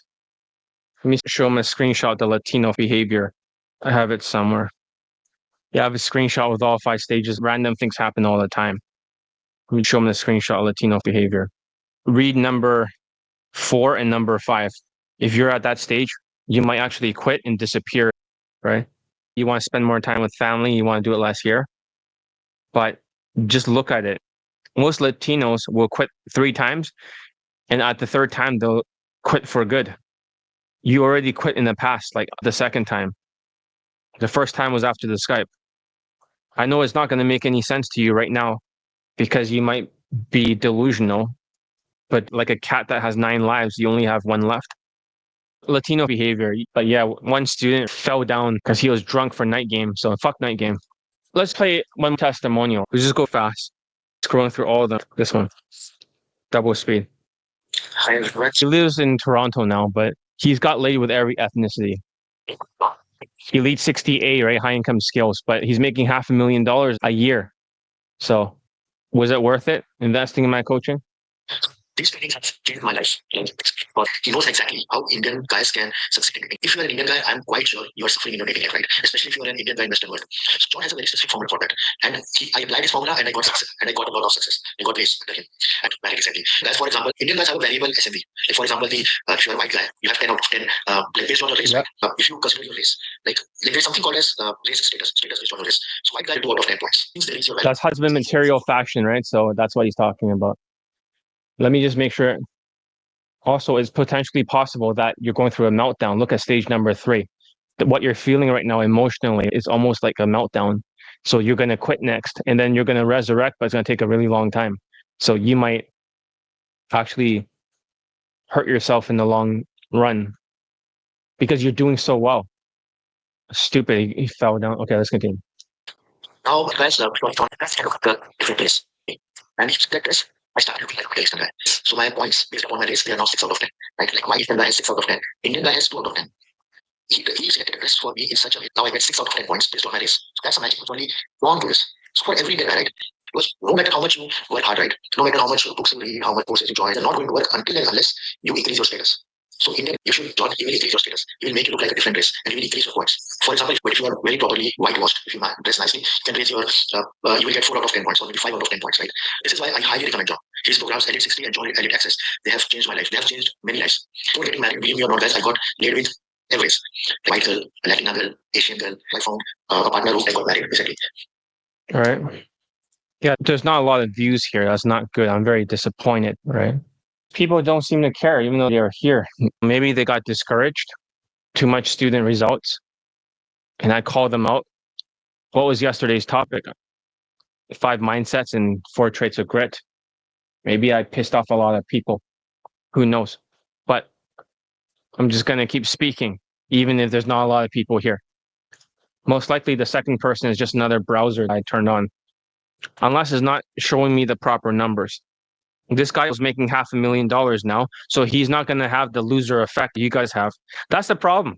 It's 2025, right? Lots of fucking losers. Lots of fucking deadbeat losers. Poor as shit. I've been here all this time. Maybe in the notifications, I'm not showing up because they've shadow banned me. It is possible. Ask questions if you like. So for the winner or loser effect, right? Most likely shadow banned then. I'm back. Thank you for being back. Are you not getting notifications? Look at all the videos. I was there every single day. If I'm shadow banned, that could explain why you're not getting notifications. Hit the bell icon. I'm not going to get more woke. I'm going to get more unwoke. If I'm shadow banned, it doesn't matter. I'm still going to post my stuff in like Facebook and also my blog. They stop me. Just click the notification button. Maybe that's the reason why there's less people here. They can't physically see me. I'm just linking it to my WhatsApp. So maybe that's the problem. You do understand what I'm saying, right? I'm predicting that you're going to disappear and then you're going to take a long time to resurrect. This might be the end of your story once again over this setback because you're having this meltdown today and making bad decisions, the wrong path, the sociopath. And in 4 months, you probably come back exactly like the Latino fuck behavior chart. Yeah, so Latinos all act exactly the same. So maybe people have to hit the bell icon, right? Because I could be shadow banned. Is that you? Are you like the Latino guy or is somebody else? Are you the guy who fell and hurt himself after alcohol? Or are you somebody else? I'm not sure what you're trying to say, but I'm glad you're here. Oh, okay, you're a different Latino. You're also Latino, right? So are you the guy who you joined with Elite 30? You got offended by me on the phone? So you only pay for one third? Are you that guy from New York? I had a Latino student last time for the 5-day challenge. He joined, right? I said, focus nothing on nothing else but Elite 30. And he didn't want to change his fashion. Was that you? Because I tried to contact that person and they just ignore me and stonewall me. They just prove like the same Latino fuck behavior traits. That's what I'm curious about. If that was you, then why don't you just text me, right? Why did you disappear? Did I trigger you? I know I talked about the fashion and everything like that. I got another student laid last time, an Indian guy, but you should have just done it my way. It's gonna be hard. If you're focusing on Elite 30, Module 3, most people these days don't have a working memory. I'm afraid the other guy who crashed might go through the 5 stages of Latino fuck behavior. I know we're talking about Indians now, but I was trying to show this guy Latino fuck behavior. Number one, no instincts for grit. One track mind, doesn't listen, does it their way in terms of fashion. One step flirts, one step game techniques, not 2 steps. Throw shit against the wall and see what sticks. SMVing it, all talk super fast with women, cortisol. Number two, the wrong path, the sociopath. In 4 months, it feels so bad. One track mind, only one way to do something. Fails over and over, stubborn. Number three, an autistic meltdown. I wonder if this is what person is going through. After failure, if lower SMV, tears and everything. Number four, they'll get depressed and quit for a while. And then if they don't quit, they'll repeat the process, resurrect back to step one. This is not a bullshit chart. I wrote this during the first Trump administration. You see a Latino fuck behavior chart. Latinos have been doing the same thing back then, just like right now. So, good morning. So I'm talking about Indians, right? So I was playing a testimonial from an Indian student. That was what I was doing. And I was also talking about how he made $500,000 a year. But I was also supposed to give you the soundtrack. I still have not finished everything yet to enable it, right? For the other Latino guy, if you're on a WhatsApp. The reason I didn't send it to all of you is I wasn't sure if you're serious or stonewalling me, right? Usually when people stonewall me, they're usually sociopathic. That's why I'm very hesitant. Sociopath usually stonewalls. And that's not good. Before they stab you in the back. For Indians, they go through 4 stages. Number one, altruistic higher self gear. Number two, lower, they go through a depressed snowflake cunt gear. They need you, so they're depressed and nice to you. Number three, lower self sneaky. And number four, I'm gonna stab you in the back. So Indian steelers will be most hard work. I got another guy laid for they're not the most hardworking, they're the least hardworking, they're the laziest. But a guy laid in London, so I'll post his testimonial soon. Let me look at your videos. Mental trauma. Oh shit. I have too many testimonials. They're not letting me scroll down. Okay, now I can do it. Let me just find this guy. Okay. Hopefully I can't even search my own videos. But there should be an Indian guy here. He's making $500,000 now. I found it. Making this testimonial for his programs and Elite 60. That's Elite 60. $500,000. So we confirm he's making $500,000 a year now. I can't play it too long because the song in the background would say that there's going to be a copyright or something. 2 years back, I was employed by him, and he got me married. And just before my marriage, I was making $60,000 a year. Before we got He's saying his marriage, he's making $60K. He got married with my advice.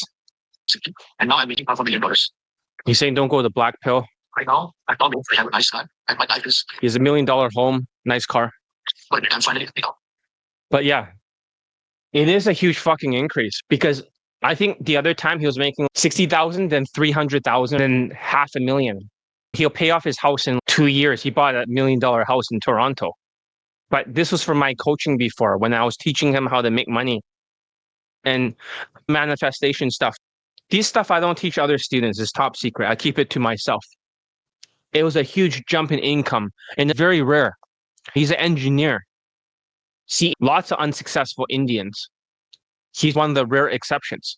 Also, the other guy who got laid from London. I wish I could play his testimonial. I have another student laid. So many Indians could not leave India unless they go to Canada in Brampton. They're accepting so many bad Indians who have ADHD and nothing going for them. Outside of that, only the ones who can at least have some engineering skills can leave to London or something. Most Indians are just bench holding. Let's talk about Latino students. Good traits. resilience and mental toughness. Latinos are mentally tough. They're like Mexican boxers. They both will fight until they're burger. Even when they're messed up, the drills, they'll resist instructions or face setbacks. They won't quit easily. This mental toughness is their defining trait. They'll keep fighting until the bitter end. Of course, that's only like certain students. Marco this year already been banned for a month, has not actually fought back and tried to do anything. He is just blaming inflation and losing his mind. So now I would say that while this may be true in the past year, this year Latinos are crashing out. So refusing to give no matter what, but the resilience allowed them to bounce back from failures. They might crash out temporarily, but they'll always get back up and try again. This toughness makes them soldiers in the World Daygame, but perceived natural status is now 5 out of 10 because of Donald Trump, because of ICE throwing them over the border. So they're not like supermodel looking, but they're more attractive than other ethnicities overall if they're 7 out of 10 averagely. Because of Donald Trump ICE raids, the political climate that followed their perceived status was 6 out of 10 the first time Donald Trump was president. Now it's 5 out of 10. This external shift has made it harder for them to rely on their SMV. They have to develop more skills, but they can't because they have no working memory. Despite their natural charisma and decent physical appearance, still gives them an advantage over other ethnicities like Asians or Indians. Many Latinos will have zero approach anxiety. They're fearless when it comes to talking with women, but the other half are so scared, they almost act like they're going to get executed. The ones with really bad genes, to full cortisol, because their previous ancestors must have done something to piss people off. They nearly got killed for approaching women in the tribe. The alpha leader tried to kill them. They have the epigenetic curse. So 50% of Latinos won't be able to make that first approach, and 50% could. So let's see here. You better be back and not have the Latino behavior. On YouTube Live, I'm talking about Latino. It's perfect timing to talk about this. You know what the 5 traits are. You better not disappear and try to resurrect later on. Heal up quickly and stop having a meltdown. Just try to be tough. Right? Don't forget, I damaged my right shoulder, but I didn't let it bother me. Some Latinos can jump into the interactions without any hesitation. This lack of fear allows them to take action quickly, even if they don't execute it perfectly. Marco, right, last year, he didn't feel any emotions. That's how Latinos are. Some are fearless. Marco, he had multiple girlfriends. They're good at vibing, right, with women because they cannot do like multiple steps. They're like a single core processor. They can't do social skills from 3 steps.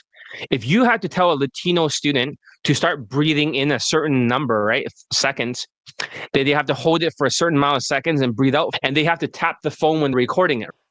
They hold it and then breathe out and then breathe in. Their brains cannot actually handle multiple things, so they always get the timing wrong. The first part, they might just not breathe in enough. They hold way too long. The brain doesn't work. They can't do more than 1 step, Latinos. That's why they all work with their hands. They can't think. No offense, BC, but usually they can't think, and if they try to do a thinking job, they don't do too well. They do better by touching stuff.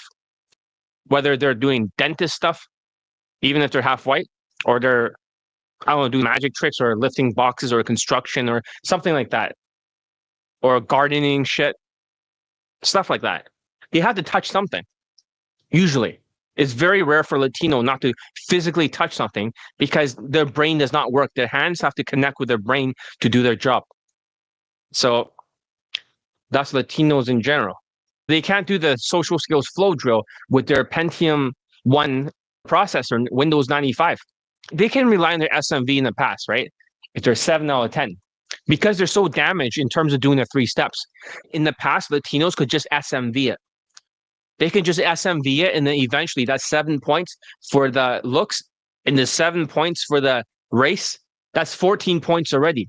They just need 6 more points. A little bit of fashion for Marco. That's 16 points, 17, 18 points. And he has to watch everything, maybe a 6.5. So 18.5. And then he just needed a little bit of body language. That's 19.5. A little bit of game if he doesn't forget, and a little bit of vibing, and he gets over the line.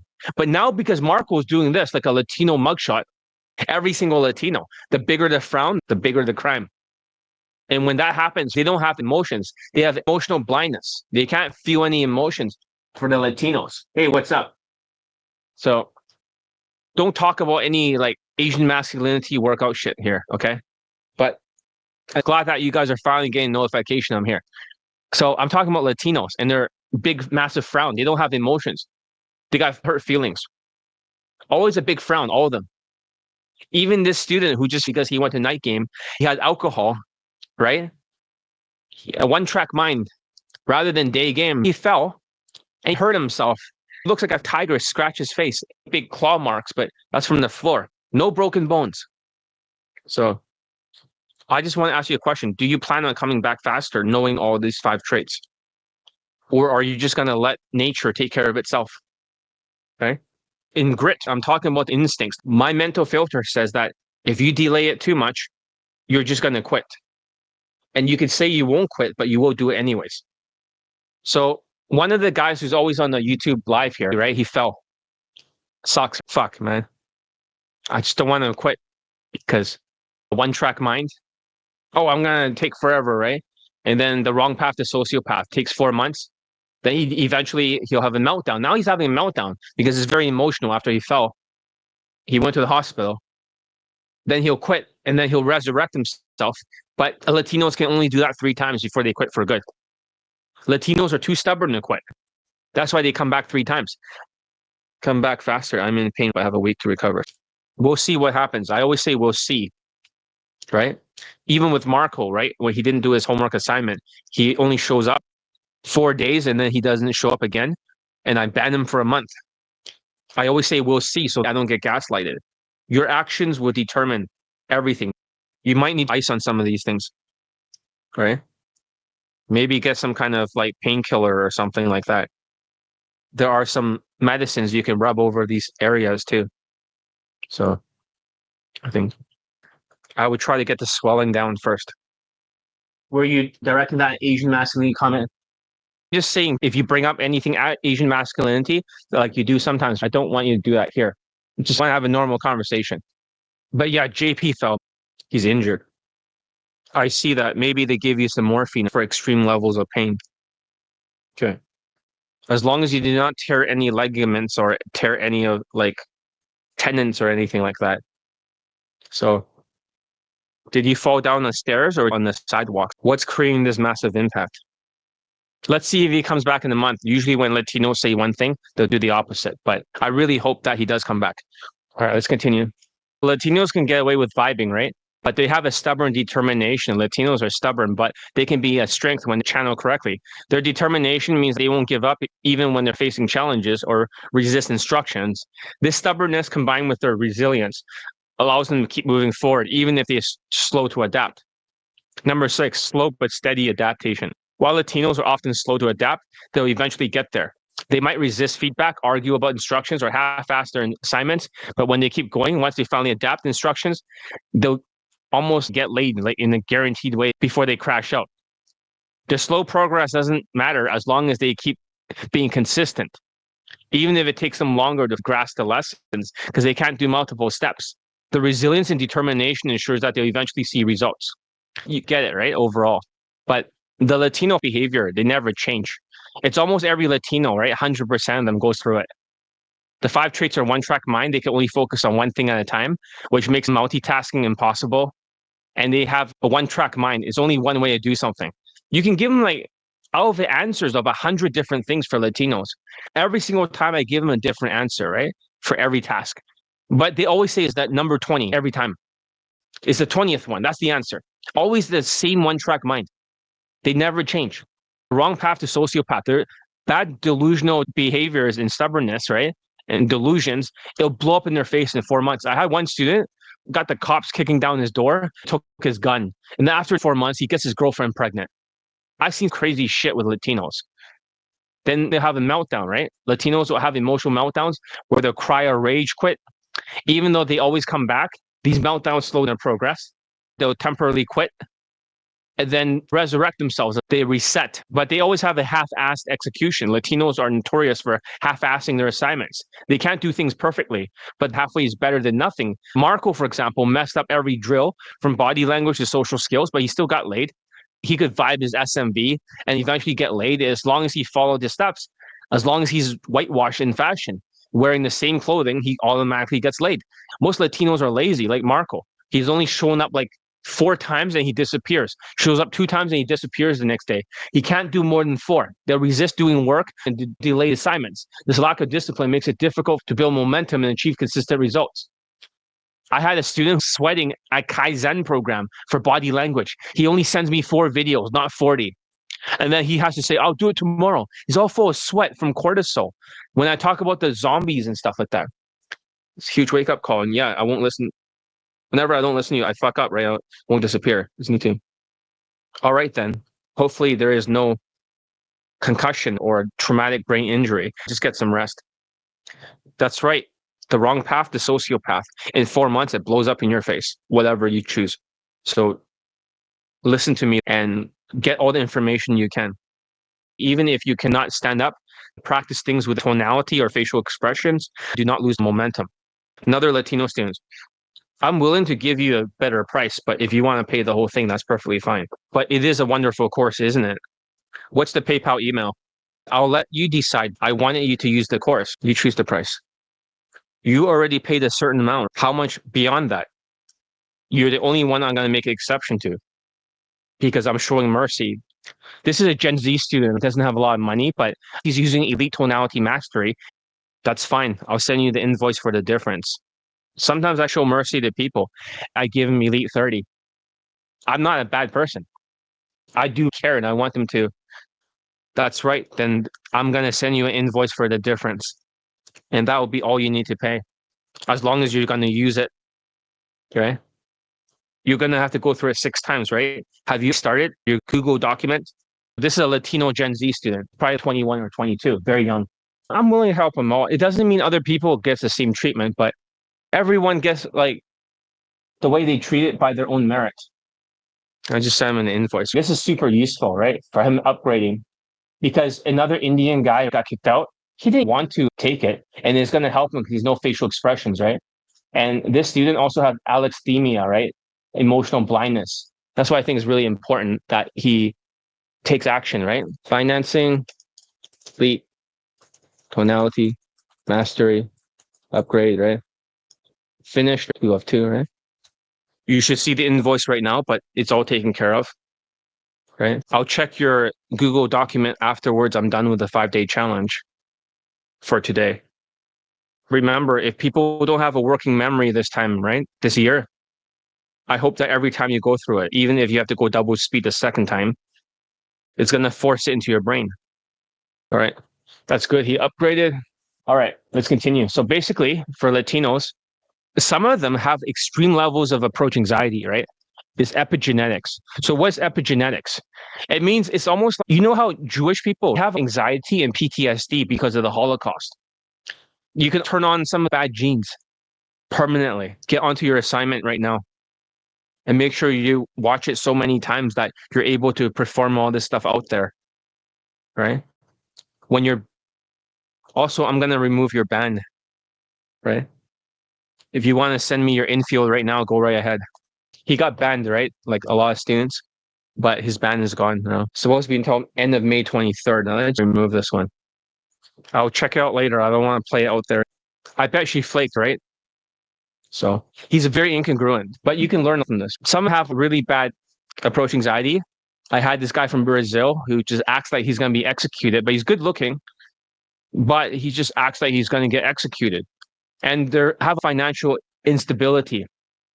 Like the Gen Z student, they're always in survival mode. That's an interesting observation. That means they're not like exactly like some Latinos will have 5-figure debt, not this student. There are other people I knew that have like lots of debt. They're always like $18,000 or $17,000 in debt, 60,000, 90,000, right? It's always 5 figures, or else they're broke like Marco. That affects their state of mind. because of their excessive ADHD. They cannot focus, and their emotional blindness too. And you saw with migrant crime, all this shit that's happening, right? They don't think normally. You see that, right? It's normalized. I'm not saying my students are like that, but they have a bad reputation now. And even Donald Trump is calling some of them terrorists because their thinking pattern is fucked. So financial instability. And it's not good to be in survival mode. It's good that this guy invested in himself, unlike the other Indian guy who got laid last year and the year before. He did not invest in himself this year. He just, I could go through this in inner circle. This video is recut and refocused on one topic. So they need to fix their money situation, especially Marco, when he was complaining how expensive food was. You need to get not only a stable income, but you got to supplement with ADHD, right? So that way they can fully commit to the program. And number 6 for Latinos, resisting the feedback, right? A lot of them will argue and resist feedback at every step. But JP over there who got injured, right? He's not going to resist instructions. He knows that if he doesn't listen to me, it'll blow up in his face. Usually they'll question instructions like an iron dome. The unteachable case Latinos, right? So impossible case, they're very emotional, but they'll try their best to do the homework assignment, right? But if they're unteachable cases, they'll shoot down all my ideas. And you keep showing them testimonials. Look, another student got married, right? Look, another student like fucking got laid, like 20 lays. Look, another student got 8 lays. They'll still shoot down your fucking ideas because they're crazy. They'll do it their way and they'll quit and they'll resurrect doing it their way just to fail again. Hope that makes sense, right? Send me the audio. I will not play it on the air right now. Don't worry, right? I will not play on the air. If I do play it, I'm going to mute the thing so that way they cannot hear it. I want to hear how and why the number close failed. There's a lot of cortisol, super fast speed, incongruent, and lots of beta tonality. They'll question instructions, refuse to adapt, and push back against the changes, right? This resistance slows down their progress and makes them difficult to coach. They'll have meltdowns and emotional outbursts. I wasn't sure when I was talking to somebody in the comment section if he was actually that Latino guy. I thought he had a meltdown after the phone call. He got Elite 30, right? The 1-to-3 payment. I hope that it was not a meltdown.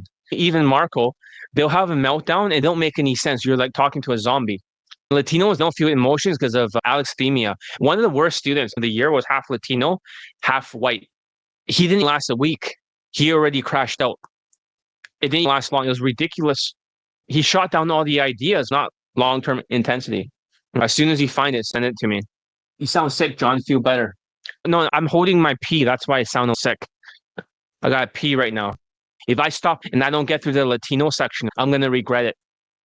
I hope that makes sense. I'm not sick. I feel fine. I'm literally have a whole bladder full. I got to pee. So even if I pee and come back, I might lose some of the audience. I don't want to do that. There's only one person here. So Latinos don't feel emotions intensely. They still have meltdowns. They literally cry during the training. Even like the Gen Z student, right? He had a meltdown before and chose to focus on school. Now he realized that's not the right path, right? He came back. But they always have a meltdown. These emotional outbursts are common, right? Even for BC, right? You had a meltdown when you lost your job, right? So it's very common. These things, they need supplements. Latinos have hardware issues. That's what makes supplementation essential. Without supplementation, their ADHD and low focus will make training impossible.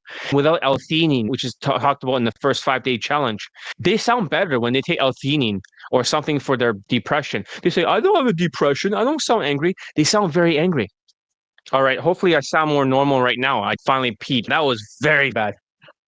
I only heard meltdown when I lost my job. It froze for me. You had a meltdown, right? A Latino meltdown when you lost your job. Do I sound back to normal? I don't have to pee, so I feel a little better. Hopefully I sound sick. All right, let's play a Latino testimonial. This guy lost his mind, got the police kicking down his door, got his girlfriend pregnant, but still got married. He has a son. Let's learn what the Latino behavior is and if it's real or made up. Let me find the testimonial. Here it is. My name is, and I am one of John Elite's former disgraced students. I say that because I needed to pee, so I went to the bathroom. And I'm back. following the teachings of John Elite, but eventually I started acting like a zombie. I was trying to reverse engineer his teachings to what I wanted. I wasn't listening to John and eventually got kicked out of his program. And that is something I deeply regret because all of John Elite's teachings are something that have seriously improved my life in millions of ways. When I first joined John Elite 3 to 4 years ago, I had nearly no money in the bank and I had $17,000 That the 5-figure debt thing, right? It's not something I made up. It's actually real.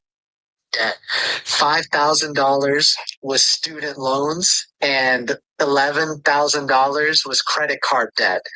And even though John Elite had to say goodbye to me as a student about 3 to 4 years ago, I still followed and implemented John's teachings, all of his teachings, how to make money, how to sell things. For example, he gives you a lot of different books to read.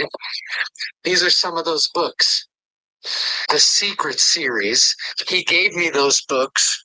Yeah, the Russell Brunson series. So Russell Brunson wrote a bunch of books that's called Traffic Secrets, ExpertSecrets.com Secrets. Another millionaire gave me those books to read. I had to read them. It helped my business tremendously. And I read those books and I implemented those books in my own business. And I was able to build a profitable small business. And I was able to completely erase all of my student loan debt, my credit card debt. I was able to erase everything. And what you're hearing right now outside the door is my son. And my woman is out there. And John Elite was able to help me. I was just talking to my wife. John Elite, he helped me get married. He helped me reproduce. I have a son now. My son is very handsome and healthy. John Elite, even though I was removed from the program, he leave me no choice but to declare you excommunicado. The doors to any service action with the Continental are now closed. He gave me his elite playbook, which helped me practice and drill the things that I needed to do in order to get laid with other women. So right here, I'm going to show you. That's a censored picture of me with another girl who's not my wife. And that was 2024. Censored picture to John Elite so that he will have the proof that it is me getting laid and not like a fake picture. That's real, right? And also, I'm going to show you my bank account as well as my car, just so you can see that everything that he's saying is true. And all of this is just to say, basically, in a nutshell, John Elite is the best day game cold approach coach in the entire world. And if you want to get laid with cold approach, you need to listen to John Elite. John Elite is the best coach. He's the only one who came up with the trauma cure therapy, which I also did, and it works 100%. John also came up with cold approach methods that work. He breaks everything down to science. He really knows what he's talking about. It works. This is my testimonial of John Elite services. If you want to get laid, listen to him. Here's my hand. There's my name. And here's my account. I'm going to scroll so you can see there's no Photoshop. My checking account that I just used. And this is my savings account. I have $43,000. I have 3 credit cards. No balance. My only loan is on my car, a Maserati. Proof. I drive a Maserati. I know my hair is not in the pompadour style right now, but that's because I just got out the shower. Here's my car. It's the Maserati. I'm telling the truth, bro. I promise. I'm not sure what a Maserati is, but that's one student lay testimonial that's Latino. Let me just listen to the other Gen Z students. I'm going to mute it a little bit so that way you guys not hear the details. And I'm giving his feedback, and I'm going to play the next testimonial and move on beyond Latinos. Good Latinos have shown up at this time. We got JP, the other Gen Z student, BC, who's Latino, and TMX man. Let me just mute it and play his infield. Okay, we're going to double check it right now. I noticed that if you're on the news, especially post-COVID, All right. I listened to your infield, right? And I already processed it. And I think you did a lot of things well in terms of the tonality. You remove all the pausing. You're very loud, right? And I think she liked you. You can hear it in her voice when you first did the indirect thing. But you need to start following the exact steps because you always start talking about your friend Anna afterwards. You should say, I know this seems random, right? You need to, because you may not have that much emotions, right? Alexithymia. But women will feel like it's a pressure cooker. Even if you did that, the number is going to be harder, especially during the tariffs. Your voice is loud, but your body language, right? So she's not complying to that degree. Your body language is giving that hunch and a lack of facial expressions. That's why elite tonality mastery that you have right now is going to make a huge difference. I hope that makes sense. This is probably the missing link. And also the fashion. I know you haven't got the exact dress shirt yet, right? Because you cannot find it at your location, but you have to find the exact ones. You don't want to mess with the algorithms, right? If you have the exact algorithms, it's going to be easier. So I think some of these things, right, to make you look more whitewashed. But the body language, I need to double check it. Normally, when you send me assignments, it's always hunching, but you can't see it. So you guys see it like your cousin, right? What was your cousin's name? Alex or something, right? You guys see it as Alex. So send me the entire practice, your drills, but show me how you do it. Stand further from the camera and pretend you're talking with her. You don't have to look in the camera, just look at her. Send me the drills right away. I only need a short time to process everything.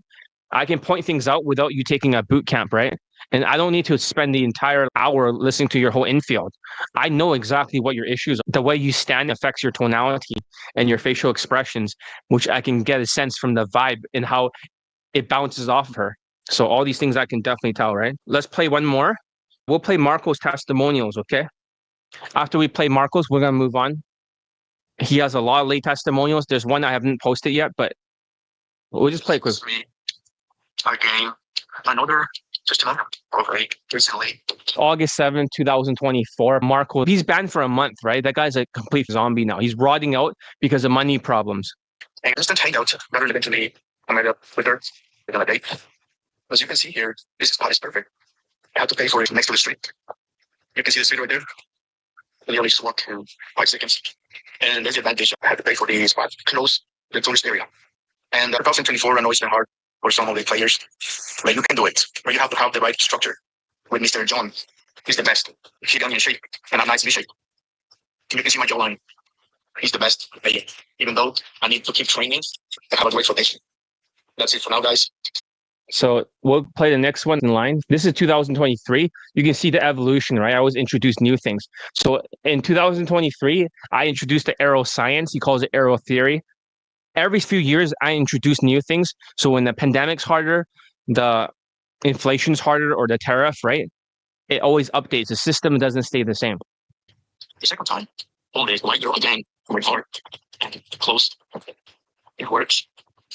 Now, it helped me a lot with the objections and all that, which it works really good, to be honest. And I have a friend who told me that he doesn't believe in gun training until I get late with a pint. It's going to be more common in this because his stuff works really well.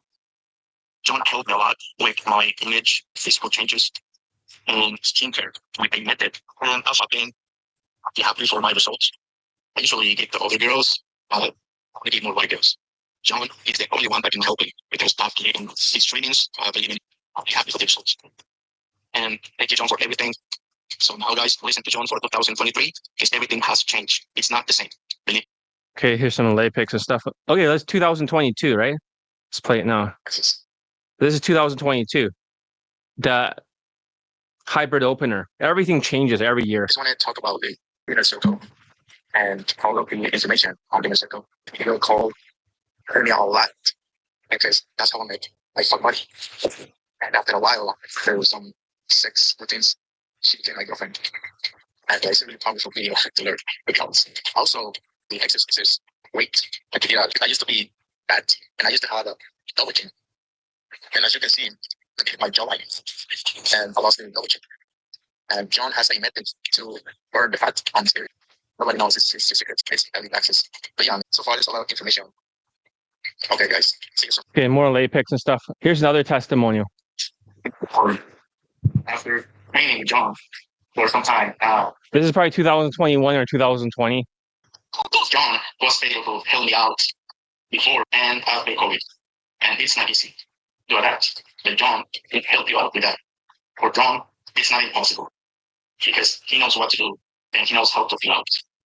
Now, all chubby and very average can give results because John understood my situation and building up with anime, social skills, social calibration, and everything else, as you can see. That's why I trust John with my life. No joke. After COVID, I'm still training with John, not only in Peter, but in other areas of my life. That's why I consider John and other students the best coach. Clearly, 500 testimonials speak for themselves. Thank you, John. All right, Black students, let's talk about it. The good, the bad, and the unteachable. One student is very timid, but I'll talk more about that. The results are polarizing. They're confident, dominate Daygame with high SMV and natural presence. On the other hand, they're unconfident, they're triggered, and they're immediately crashing out due to emotional instability and inability to adapt. Let's break it down, the good traits and the bad traits of Black students, followed by the analysis of the unteachable cases. Gen Z students send me a practice run. Okay, let's see. I'm just drawing some lines around it for this student, right, where his head is. So you can see the mistake. Let's see. The arms are correct, right? You have a lot more correct than last time. The arms, everything in the right position. The feet is and everything is in the right position, right? Unlike before. But you can see that the neck has a slight hunch because you need to stick out your chest, like you're pointing upwards, right? That'll make your neck more vertical, right? You're looking roughly in the right way, but it's curling like that. And that's what's giving the curve because it's not vertical enough. So it's creating that twisting motion you're seeing. The arms are correct. The feet's correct. But your chest needs to be out pointing towards the ceiling, like your nipples up to make your neck more vertical. Is pointing forward, not 45, but a bit more forward. And the neck is right at the end. So that's what's creating the curve. Push your nipples upwards into the ceiling, right? The neck has to go backwards, right? It really does feel like your head, like somebody just cut off your head with a katana and then slowly fell forward a little bit, right? You want it vertical.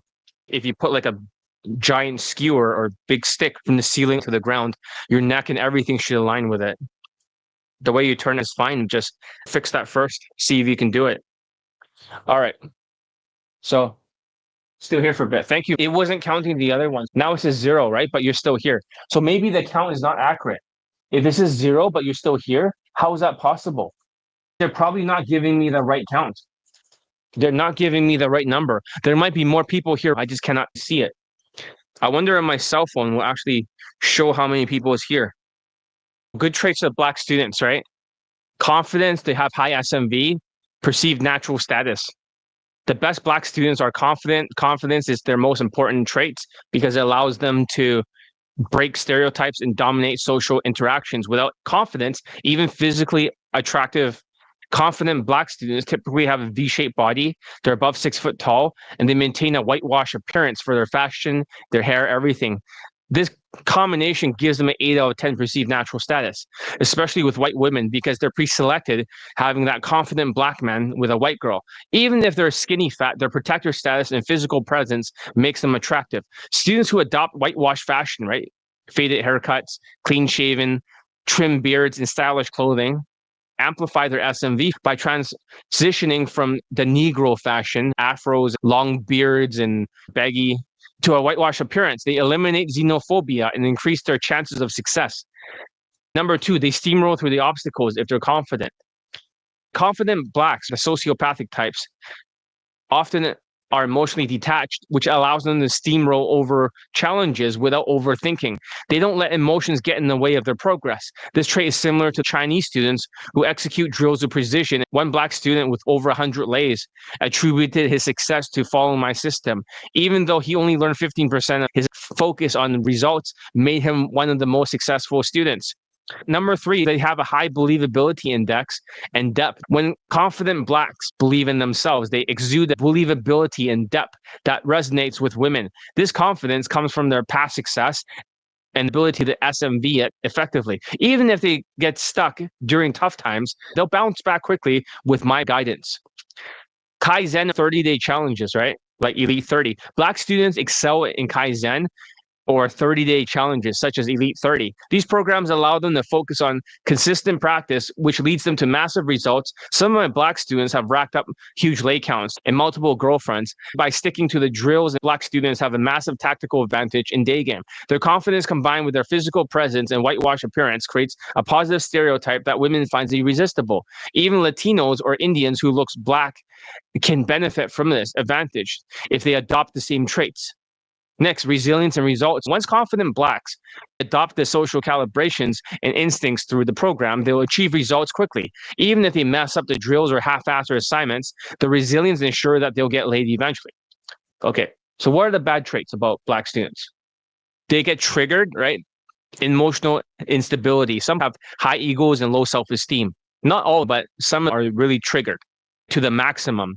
The ones who are probably far left. Delusional, which makes them easily triggered. They laugh nervously, take feedback personally, and get stuck emotionally. This triggered behavior prevents them from focusing on the drills that lead to consistent emotional outbursts. These students spend more time crying about their problems. Their inability to control their emotions makes them less teachable, and they slow down their progress. Number 2 is the Negro fashion and xenophobia. Students who stick to the Negro fashion, like the stupid sideburns, big-ass afro, long beards, and outdated clothing, that's baggy, they face significant challenges, right? You don't live in the 90s like rappers. This appearance creates xenophobia and alienates white women who are primary targets in Daygame. One Black student with an afro and a beard struggled with xenophobia until he transitioned to a whitewash look. Once he faded his hair and adopted a better fashion, he got laid almost immediately. Number 3, overconfidence and laziness. Confident Blacks often stop practicing the drills after getting laid. They rely too much on their SMV and vibing ability because they stop practicing the body language after that. It leads to stagnation. They just SMV it. While they can rack up a few more lays, they'll eventually get stuck if they don't return to the social calibrations of Elite 30. Number 4, the fat and cortisol issue. Some Black students, especially African Blacks, struggle with skinny fat physiques and high cortisol. During the TARIFFS and stuff, they'll gain weight. So instead of building muscles, they'll get like skinny fat and they'll have gross proportions. I saw this guy who was the worst student of last year. He was having fat at the back of his neck in areas I've never seen fat before. It's really gross. And he got kicked out. But here's the thing. If you have a natural status compared to African American Blacks, their lack of SMV combined with their physical issues make it harder for them to succeed in Daygame. They're delusional and they lack responsibility. The triggered Black students often exhibit sociopathic traits, refusing to take responsibility, far left types. Blame others, act delusional, and believe their opinions are facts. This lack of accountability makes them unteachable and prevents them from making meaningful progress. The African Black student, the worst Black student falls into this unteachable case category. These students are delusional, triggered, and emotionally unstable. For example, one African Black student from 2022 and 2024 was the worst student of the year, and I had to kick him out. He ran away every time there's a homework assignment. He got triggered consistently and acted like he was possessed. His decisions led him to crash out completely, turning into a full-on zombie, which there was no humanity left.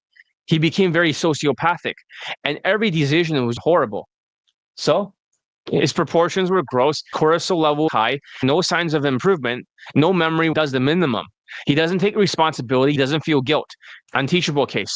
But wait, let's look at his homework assignment. Yeah, better, but not. Real. I think this is much better. You're finally making progress, right? Make sure there's no twisty in the neck. Stick out your chest and you turn your head. Like somebody open a door and you turn your head. That's improvement. You got to remove the micro pauses from your speech. I know it doesn't sound like you're pausing too much, but even half a second can fuck you up. I hope that makes sense. But that is an improvement. That's what you want to do. When you compare it to the other one, this is night and day. It's good you're finally more teachable, right? Going through the Elite Tonality Mastery course, I'm seeing improvements overall. You need more facial expressions. After 5-day challenge, I'm going to cut a new video on how to staple your facial expressions. That's something missing. It's not moving at all. So if your face is not moving at all, this could explain why that other number might have flaked, because there's a lack of congruency, right? All right. I'm just giving feedback. The students for Elite Access get feedback 10 or 15 minutes a day, which saves them time.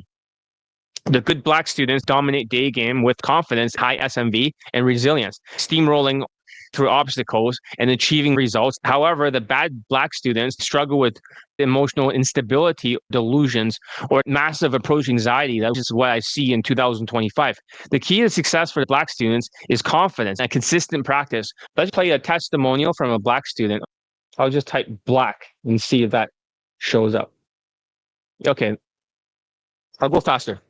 I thought of, I let those things get to my head, and I was not being teachable anymore. I was not listening anymore to the things he was telling me. So I got kicked out of the program, sadly. But recently I came back to give him an update. And in the last 3 months, since the last time I was in the program, I was basically able to get 3 subs. And I had approximately 10 more lays, 3 months.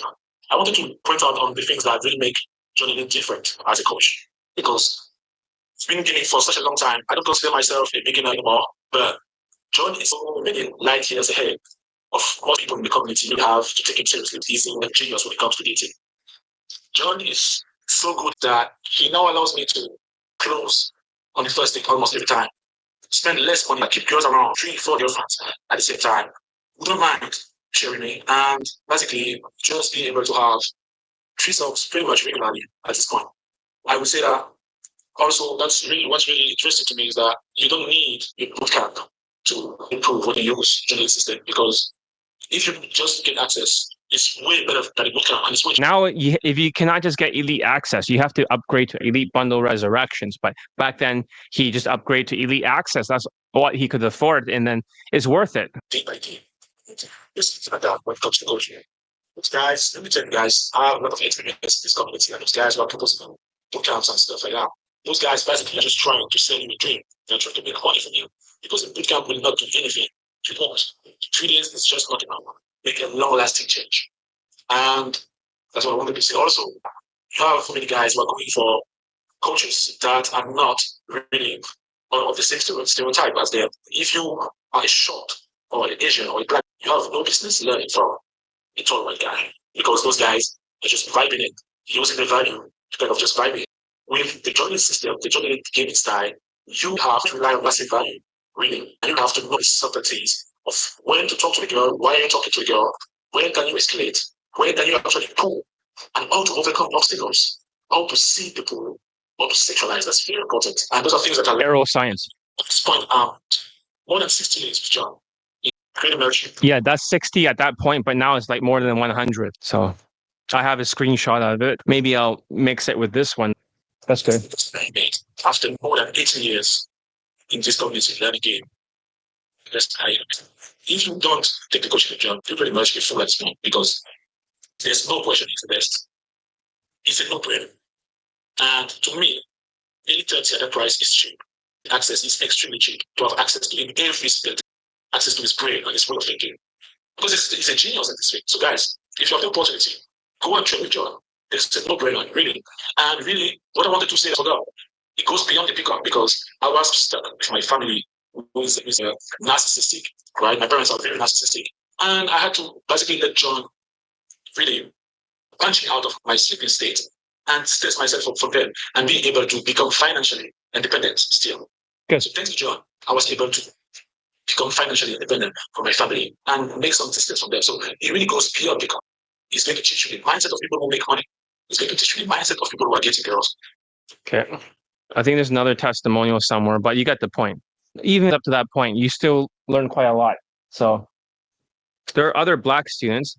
I think we're taking too much time, but it doesn't matter. So we'll just play one more, okay? Let me see if I can find it. Okay, this one. Oh yeah, I forgot to pitch my course, Elite Bundle Resurrections. If you want to get laid, get Elite Bundle Resurrections. Right now it is $935. You can pay in 3 pieces. I'm going to remove the whole golden ticket thing. Right? I think that's a stupid concept. So I was originally thinking about if you buy like a $5 ticket, you can still get the booklet and I can move you to a WhatsApp group, but people are not responding. Maybe I should not focus on really poor people, but people that are serious. So he's talking to this woman and then they're just getting out of the bathtub. So he's just showing that white girl.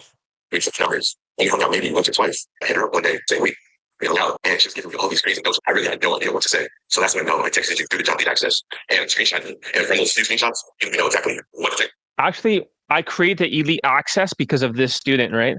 He could not afford another Skype. and I needed to find a way that give him more value, that he can get more in contact with me. He was going to pay $300 for another Skype. So I thought, why not come up with a different program that I can help him too? So, yeah. And when I did that, coming out, it's just access. You need to get it because they'll definitely talk all that shit. But you're the best person around. And like I said, you need to get the lead access. It's definitely big. I'll give you a big hopefully next week. How many lays did he get? 22. That's more than a Jewish white student.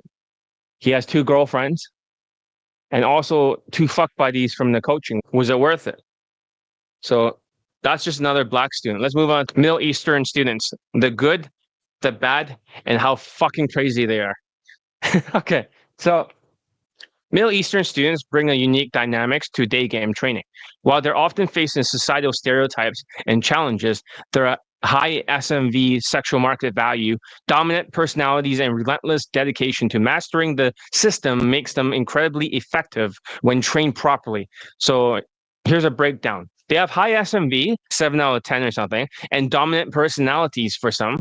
Middle Eastern students naturally have a high SMV, often higher than Latinos. Of course, it's higher now in 2025 because Latinos went down to 5 out of 10 because of Donald Trump. Because of Donald J. Trump, the Latinas have gone a little bit lower for their SMV. That's right. So despite negative reputation in certain European countries in terms of grape, Middle Eastern people in Sweden are known for grape. White girls are afraid, and also Germany, their dominant personality plays a significant role in their attractiveness. Maybe like the dominant tribe or something like that. Women, even like white women, respond to this dominance and taps into the conquering tribe mentality. Their dominance, or this dominance, when paired with a whitewash appearance, becomes a massive tactical advantage. Whitewashed Middle Eastern student, those who adopt the clean haircut, stylish dress shirts, and modern fashion break stereotypes and projects a polished and attractive image. This transformation is crucial for their success as it eliminates xenophobia. It enhances their appeal. I'm just reading faster just to get through it. Relentless dedication to practice. Middle Eastern students are ruthless practitioners. They'll take your program like Elite 30 to the extreme. They'll practice every spare moment they're not working. It's crazy. Unlike other ethnicities, they'll treat training like they're training for war. And I'm just joking, but like dedicating hours upon perfecting their social calibrations. For example, I have a 5'7" Middle Eastern student from Sweden. He practiced Elite 30 like 10 hours a day in front of a mirror. Within 5 days, his results have skyrocketed. Women who previously ignored him start to open up, and he achieved his first lay with a white woman in record time. This relentless dedication sets Middle Eastern students apart and accelerates their progress. Better social skills and social circles. Unlike many other ethnicities, Middle Eastern students often come into the program with decent social skills. Established social circles, while they may have a gangsterish vibe, they know how to socialize and maintain friendship. This foundation gives them an edge. They can build on their existing social skills rather than starting from scratch. Their ability to vibe and connect with others make them naturally better at social skills, flow drill, and other aspects of Daygame. Combining their high SMV, this makes them highly effective in interactions with women. Number 4, their ability to operate under pressure, even when triggered. Middle Eastern students are extremely triggered, but they don't let that stop them. They operate effectively, pushing through emotional discomfort to achieve their goals. This resilience allows them to stay focused and execute drills consistently, even when they're faced with setbacks or challenges. Their sociopathic tendencies, while extreme, often works in their favor. They approach training with laser-like focus, treating it like a mission. Their ability to handle pressure makes them highly effective in Daygame. Success with white women. Middle Eastern students excel at getting white girls. Their dominant personalities, appearance, and social skills make them attractive to women who might otherwise be hesitant. For example, the taller student from Vancouver achieved over 30 lays, including multiple white women, by copying my infields and following the system. His success highlights the potential of Middle Eastern students when fully committed to the program. Number 6, high lay counts and girlfriends. Middle Eastern students often achieve high lay counts in a short amount of time. The combination of SMV, dominance, and dedication to practice allows them to rack up results quickly. While they're not always seen as husband material due to the societal stereotypes and financial limitations, they can still secure a girlfriend and long-term relationships. Taller students in particular are more likely to fit the boyfriend and girlfriend frame, while shorter students may face additional challenges. The short ones will get more lays despite their bad reputation in Europe. Breaking through the stereotypes with happier vibes. One of the most effective strategies for Middle Eastern students, a positive vibe, breaks negative stereotypes and makes them more approachable. Women respond well to this energy as it contrasts with the violent disposition often associated with their ethnicity.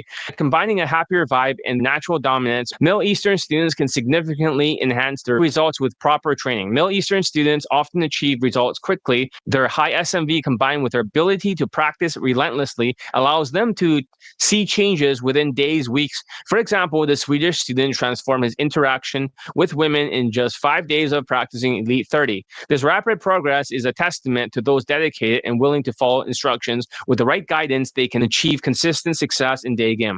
Middle Eastern students, what are the bad traits? They're capable of great results due to high SMV and dedication, but their emotional irregularity, sociopathic tendencies, and inability to listen to others lead to dramatic crashes. Here's a breakdown of some bad traits that makes training Eastern students a double-edged sword. Emotional irregularity and low self-esteem. Many Eastern students struggle with low self-esteem, which manifests as emotional instability. They are extremely triggered individuals who react poorly to feedback and often spiral into emotional chaos. For example, one student from Sweden who achieved 3 lays with a white girl who's blonde, he crashed out completely after he said that he was a Bitcoin investor and maybe Bitcoin was early back then, and then completely fucking crashed. And then she left him.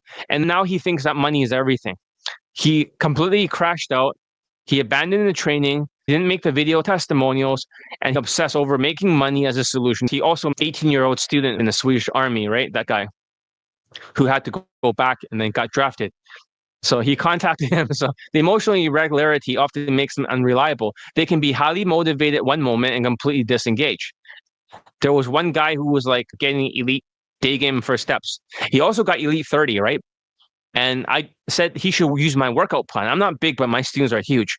He can lose more weight and gain more muscles my way. He did not listen to me. He listened to another coach from Turkey, even though he's from the United States. I double checked if he did his homework assignment last year. He didn't do shit. He had such low self-esteem and half-assing it and quitting that he blocked me, right? I hope that another Latino did not do the same thing, but stubbornness and refusal to listen. Middle Eastern students are incredibly stubborn. They won't follow instructions, even if it's their best interest. They have a know-it-all attitude that leads them to ignore advice and make reckless decisions. The 5'7" guy from Sweden ignored my instructions. I told him not to hit on the model. Even though he got laid with a blonde chick, the boyfriend was in jail for this other model. His reckless behavior led him to being stabbed in the chest by a Somali pirate individual in Sweden, and also another Middle Eastern person. But it did not puncture his chest, it only punctured his jacket, forcing him to flee, but he went to Turkey, where his family was from. This type of Latino fuck-like behavior, but Middle Eastern-like, ignoring the warnings, taking unnecessary risks, and acting impulsively are often results of catastrophic outcomes. Most of the time, whenever violent things happen, right, with any of my students or anything, it's always from Middle Eastern people. Almost always. Not Latinos, Middle Eastern. They're crazy. Sociopathic tendencies. Middle Eastern people, they have sociopathic or psychopathic traits. They lack empathy and focus on intense personal gain. While they can be advantages in certain contexts, like making money or pushing through fear in Daygame, it also makes them difficult to teach. They don't feel fear, which leads them to overconfidence and recklessness behavior. For example, one student chose to follow a Turkish bodybuilder, that guy, and instead of my proven system for muscles, I'm not big, by the way, my students are, and it failed, leaving him fat and unfit. His refusal to follow instructions and his misplaced confidence in the unproven method highlight the dangers of their sociopathic tendencies. They crash out, cut ties with you. Middle Eastern students are prone to crashing out, and once they hit roadblock, they'll face setbacks. They often abandon training altogether. This is often due to their inability to handle failure. For instance, the Uber driver got elite Daygame, so to elite 30, and crashes out and disappears. I treated him like a brother, trying to help him. He blocked and stonewalled me like a sociopath. This type of behavior is not uncommon, as many Middle Eastern students, they struggle to maintain long-term commitment and accountability. And their volatile and dangerous behavior, right? Their lack of emotional regulation. They're just and sociopathic tendencies lead to risky or violent situations. Several students have been stabbed by Somali or Middle Eastern individuals due to conflicts over women.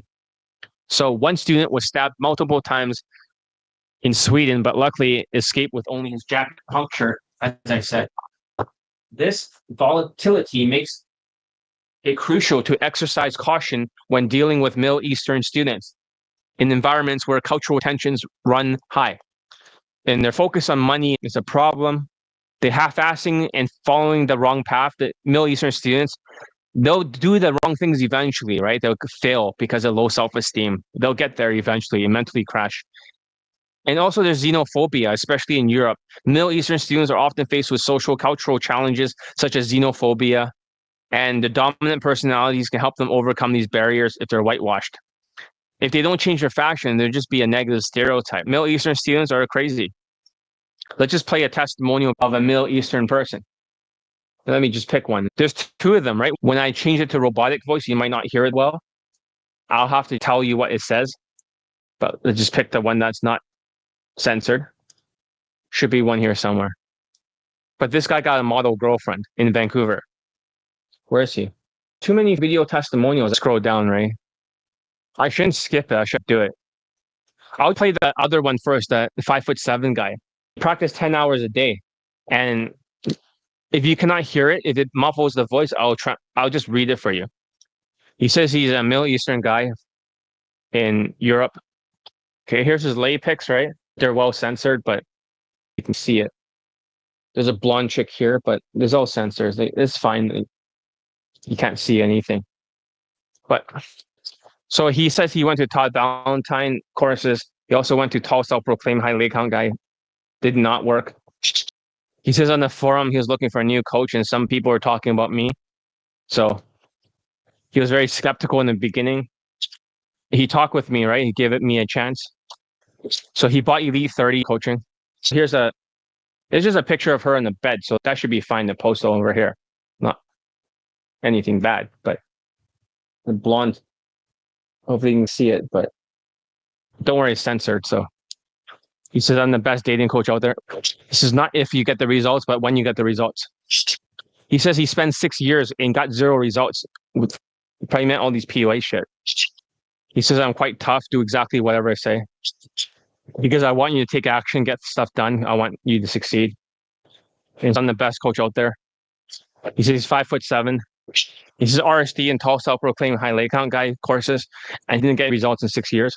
He got results in 1 week. After a week and a half, he pulled another woman home. He could not get it hard. He got in a fight with other people. The model needed to be careful. Her ex is in jail and will be out soon. He's jealous. She told me it's not a problem. I told him not to pursue her because she's going to show all the messages. So they try to stab him in the chest. He moved to Turkey. But yeah, that's not my fault. I told him not to do it. But they don't always listen. Here's a Middle Eastern student. He has over 30-something lays. One of the testimonials I can find, right? His ex-girlfriend's a model. He has a lot of white girls and Latinos too. Every race, even Asians. So a little bit about himself. He worked for our nation programs and for many years. David D'Angelo, David artist, TV shows, tons of stuff. Then found John Lee and the 30 course. Everything changed. It was all social skills, social calibrations. Now with 30, I was connecting, creating comfort, friend vibe, all this stuff, and closing sales left, right, center. And then talk about the lanes. So well over 20 now. And there was we can go with 2 girls. One was a Colombian chick. Walk up to her outside the side train, was chatting and stuff, and go back to she had like anime t-shirt in her hand, and we were talking about UFC. And yeah, just normal. Yeah, he has tons of lay pics on the website. So if you want to see it, go to my website. Back and forth, transition to drinks. That was one of them. Another thing I was emulating, or like some of the street games I did was so comfort. And then I would do the Snapchat trick where you're like, hey, let's go Snapchatting. I'd make out with them in clubs, just pull together for drinks. She couldn't get into one of the bars, like social, and gaming. I highly recommend Elite 30. I haven't taken the playbook yet, and I've had some results already. So it's like, I highly recommend Elite 30, especially if you're one of these gaming guys or just all the game. Take Elite 30, watch it a few times, practice, and also I forgot to mention. So I wanted to just chat about one of the things. So I was at the hot dog stand on Randall Street, and I was like, a little bit drunk. This is when I got a watch because John was like, "Hey, get a better watch or whatever." As a conversation piece. So I just got this nice black diamond watch, and yeah, the girl with me, she was an Asian chick too. So she was looking at it, touching it and stuff. Right? She also had a boyfriend, and yeah, again, use social skills, chatted about watches and stuff. Obviously, I'm throwing in that fun vibe. Yeah, we ended up jumping in the cab, going back to her place, and I banged her. And I felt bad after because like she was texting her boyfriend Well, I got the picture over too. I was like, whoa, I got a picture over there. When I was a model Instagram girlfriend, that same thing, just social skills, treating like vibe, intelligence, and all this kind of stuff. And that was good. And learned about these in the party quite a bit, and started affecting my mental health. Like, what happens?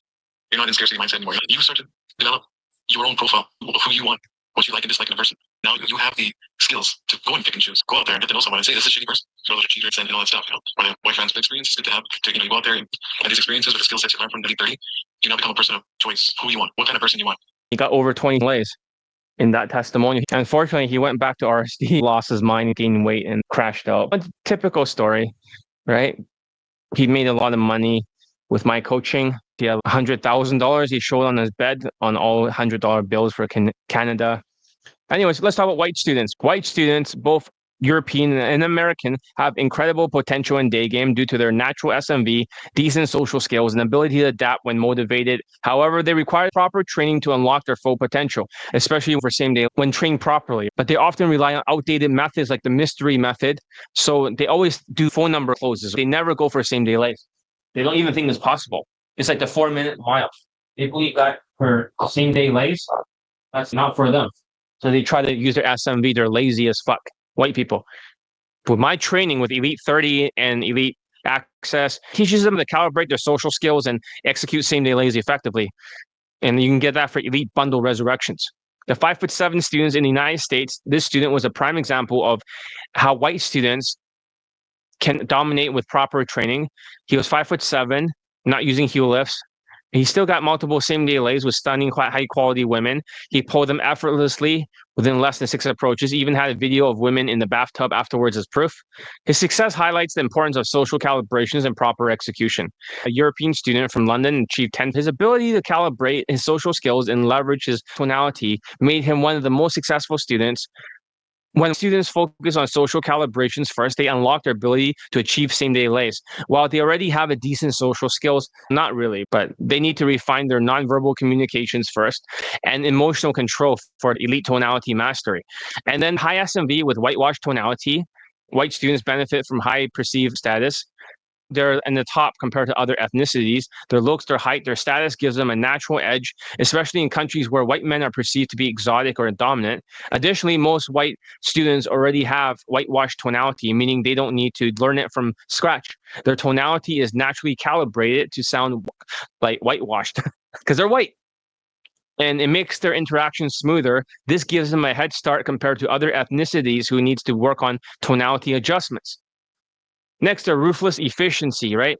Europeans, like a London student or the German student who's bald, 55 years old, they bring a level of ruthlessness, efficiency to their training. They treat Daygame like a system to be mastered, follow instructions with precision and consistency.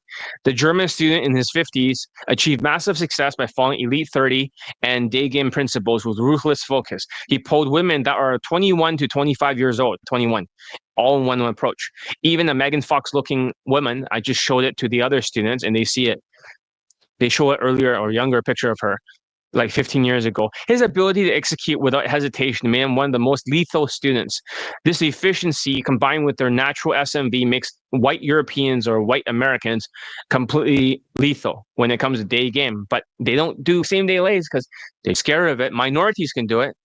While white Americans are generally lazier than Europeans, they'll bring strategic thinking to the table for game and properly motivation. For example, a 5'7" multimillionaire student in the United States not only achieved a same-day lay, but he also provided invaluable marketing advice that helped me shape my business strategies. His ability to apply both business acumen and Daygame training made him highly effective. White Americans often approach Daygame with a pragmatic mindset, focusing on game tactics. They require more motivation and structure to overcome their natural laziness. White students, especially Americans, often status max when traveling to other countries. Their SMV is perceived higher. Many white people, PUAs, when they go to Asia or Eastern European to capitalize on their status as foreigners, this strategy allows them to achieve results quicker and with minimal training. However, with the proper training, they can achieve the same results in their home country, United States, by eliminating the need to rely on status abroad. White students can achieve quick results with proper training, especially when they focus on social calibrations. Another American student in 2023 brought the Elite 30 to speed up his lays. He was able to achieve a lay with a 19-year-old in just a few weeks. Actually, not in a few weeks. It's like a week or something. When he quit afterwards, his success demonstrates how effective proper training can be for white students. His ability to achieve fast results makes white students some of the most lethal when committed to the process. They can get high lay counts and get girlfriends. With white students, they can master same-day lays. They often achieve high lay counts and secure girlfriends or fuck buddies with ease. The London student had 10 fuck buddies, a 5-some, 2 model girlfriends, and the German student pulled multiple younger women, including Megan Fox lookalike, even though he's in his 50s. He's 55 at that time. He's 56 now, most likely. These results highlights the potential of white students to dominate Daygame when they combine their natural SMV with proper training. The bad traits of white students: they're lazy as fuck, and they're the laziest group when it comes to skill development. They rely heavily on their natural SMV while avoiding hard work required that minorities have for skills, right? Social skills, social calibrations, emotional control. Their laziness manifests into their preference for number games, playing a numbers game, and direct game, which no longer works effectively during 2025. During tariffs or inflation, especially during last year's inflation. They collect flaky phone numbers, give direct compliments, and hope their looks will carry them through. They're brainwashed by white dating coaches. Students are often brainwashed by coaches who promote outdated methods like the mystery method and direct game, and they just stand next to women with optics. These techniques focus on indirect attraction and the long game, making same-day lays nearly impossible. Many white students believe that same-day lays are rare or unattainable unless they are super good looking. This mindset holds them back and prevents them from embracing a more effective system like the elite bundle resurrections to skills and emotional growth. White students are often allergic to learning skills. They resist social skills training, tonality adjustments, and emotional growth. They rather rely on SMVing it with game tactics like zombies. For example, white students claim they can't learn social skills because they've been lazy their whole lives or they're Asperger's. Yeah, it's an excuse to avoid the hard work. And they get a lot of cortisol and burnout. They'll eventually get a lot of cortisol and negative impacts their physical appearance and emotional stability. They become skinny fat, lose hair, and develop rapid speech patterns that makes them appear anxious and unattractive. This cortisol-induced burnout often leads to rejections, frustration, and further emotional instability. The overconfidence in direct game. White students are obsessed with direct game. Even though it doesn't work anymore, they believe they're giving direct compliments, and talking fast for 3 minutes will lead to success, but it doesn't. It gets flakes. The refusal to abandon direct game makes them resistant to more effective strategies. The loss of social skills after the lockdowns has made it harder for them to connect with women, forcing them to rely on Tinder and other online platforms. Emotional fragility and low grit. Sometimes white students, particularly those with low self-esteem, lacks the grit, growth, resilience, instincts, and tenacity they needed to succeed. They'll give up half-assing their efforts. They'll crash out. For example, low grit Europeans start training by saying, I want to be more attractive. What does being more attractive means? Especially Germans. I want to be more attractive to women. I don't even care about the lays. What the fuck are you talking about? And this lacks resilience. It prevents them from achieving their full potential. The bottom line is white students are the most capable when properly trained, but they are the laziest and most resistant to change. So that's the problem. They have no skills. They can only use game and always get stuck with women below their looks level. Stop going direct. Enhance your social skills drill, your social calibration, stop squaring off, and being lazy, start going for same-day lays, okay? And white students, I'll just play the quickly for the German student, and then I'll just play the other ones. I'm not sure if you can hear it, but let me see German, German, German. Shit, it's not here. Let me just scroll down a little bit. Let me type his name. All right, we'll just play the quick version, okay? That 21-year-old, 25, and 21-year-old, right? Wait, what the fuck? 21-year-old. 8 out of 10.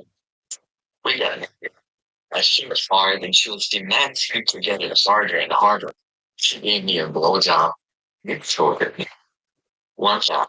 So this is my first week after the second round of Zen training with Johnny. See how much he's talking slower and more deliberately? He changed a lot, and that's what got him his second and third. She wants to keep it hush and secret. When she came here, she put her arms around my shoulders. This guy's 5'7" and bald, right? And he's able to do all this with younger women. He also banged a 10 out of 10 Megan Fox looking woman that I showed the other students, and they're all like surprised and shocked the other day. So I'm just saying, black pill does not exist if this is the case. Give it a thumbs up, right? For the people still here. Thank you for being here. So I'm having sex with two girls. I thought now they're 21-year-olds yesterday. I'm going to look at the webinar. This one's short. It has some Mortal Kombat music, but because it's using that voice, right, to censor it, hopefully you can still hear it. Oh, for a taste of things to come. Okay, that's a Taiwanese student. Hopefully you can hear this one. So this guy says he got me a same day lay. Brazilian woman. He says he also got a 5-some. He got a 9 out of 10 Latina fuck buddy, as he says. Hopefully you can hear it. And he turned her into a girlfriend.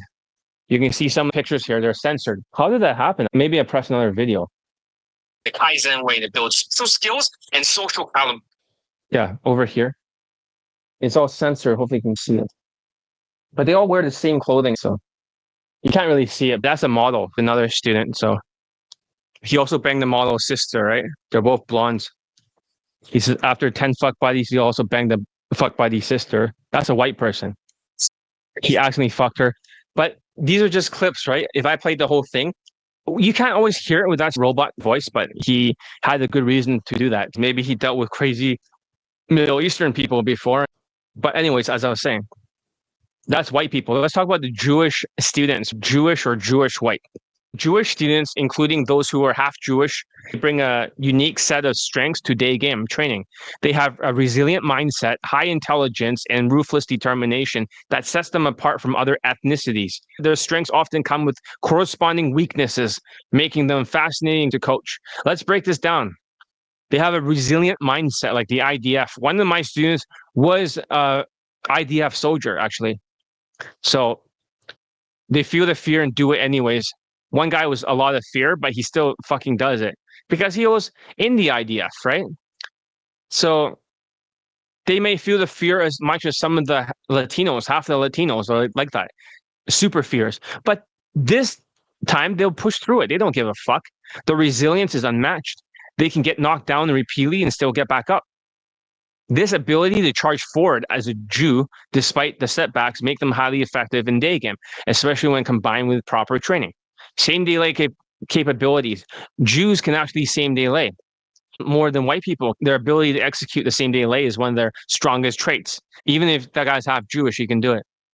Then, many Jews for students in my training depends on the same day lays, bypassing the needs for phone number closes or drawn out interactions. Unlike white students who rely on outdated methods, Jewish students approach Daygame like the IDF, focusing on immediate results. Their appearance often helps them pass as white, giving them a perceived advantage in social interactions. This allows them to capitalize on their same day lay potential while avoiding some biases other minorities face. Seriously, in 2025, Jewish people are treated like shit, and now people are protesting against them in universities.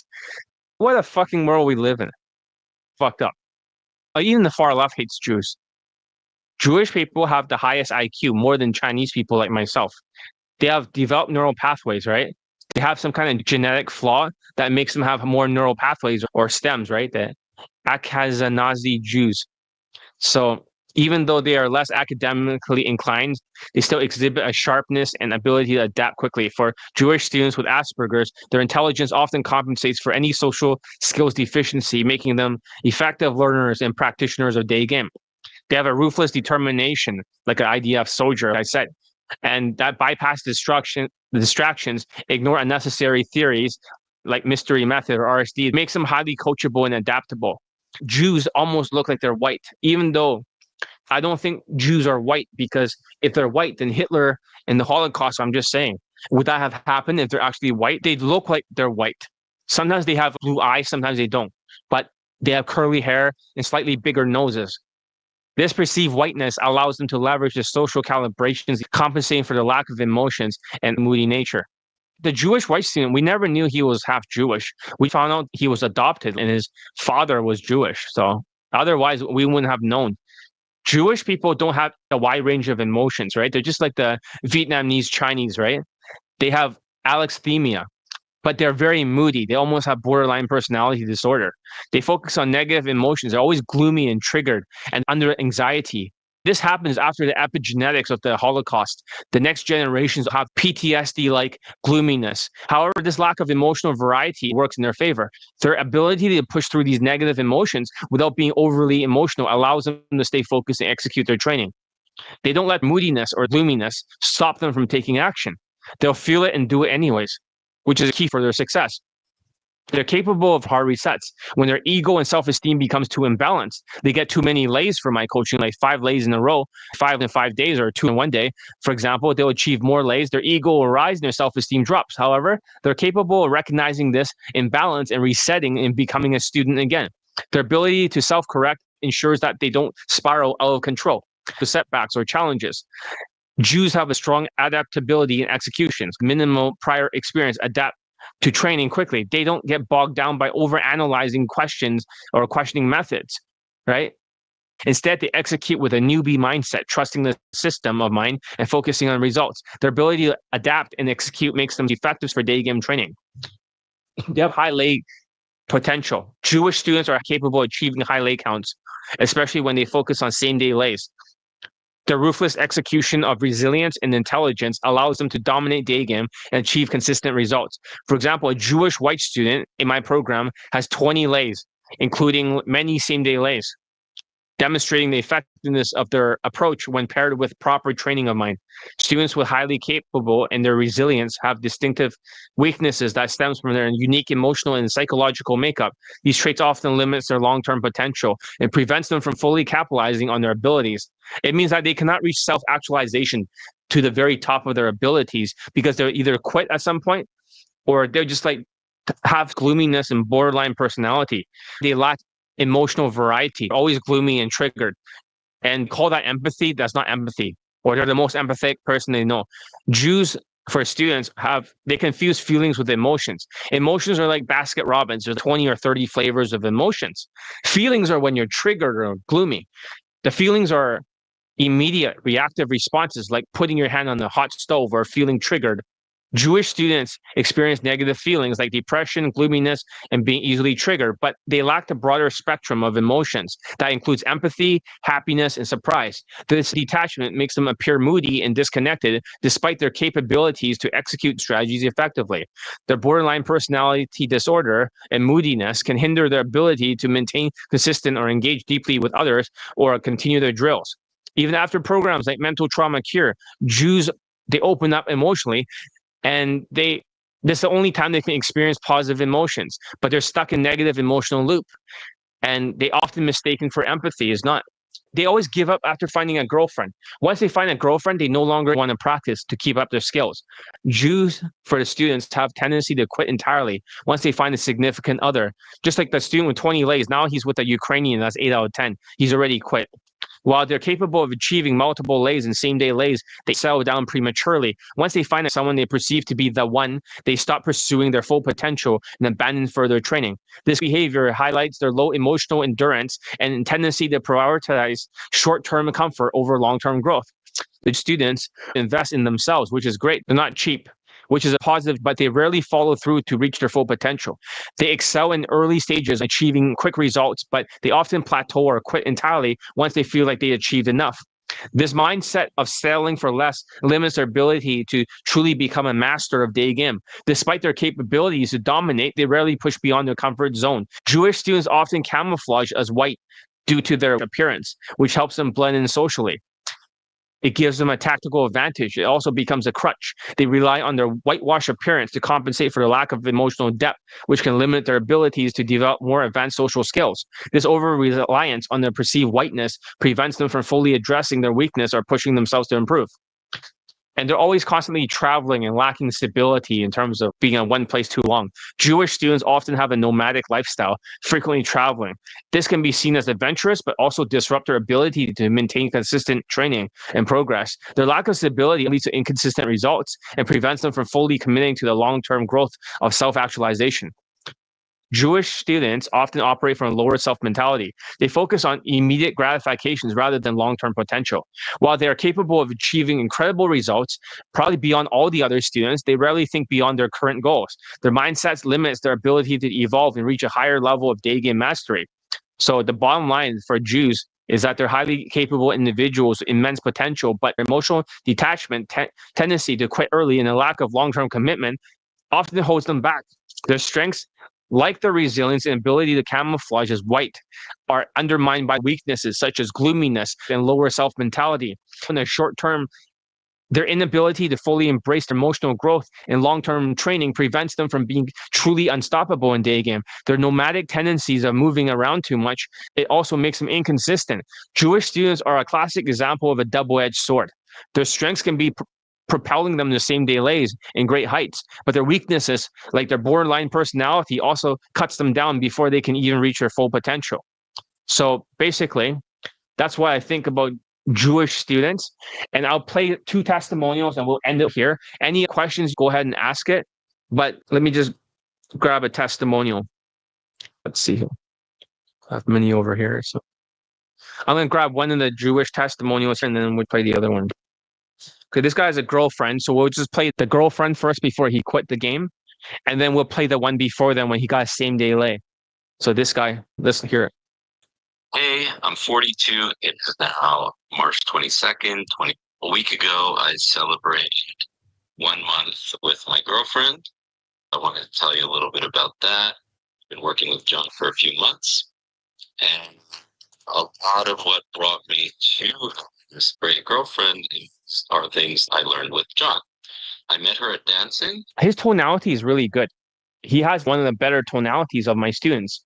The fact that I was in game mode, confidence to approach her, to be calm, to be confident. That's part of it. Besides that, wonderful tonality. Working on my posture. I've been working on body language with John, many things. And so that had to do with it. And on our first date, a lot of the elements I learned came into play. I asked her all kinds of questions from her perspective. We've been together for 2 months, officially for 1 month. So I feel, of course, very confident, very comfortable with her.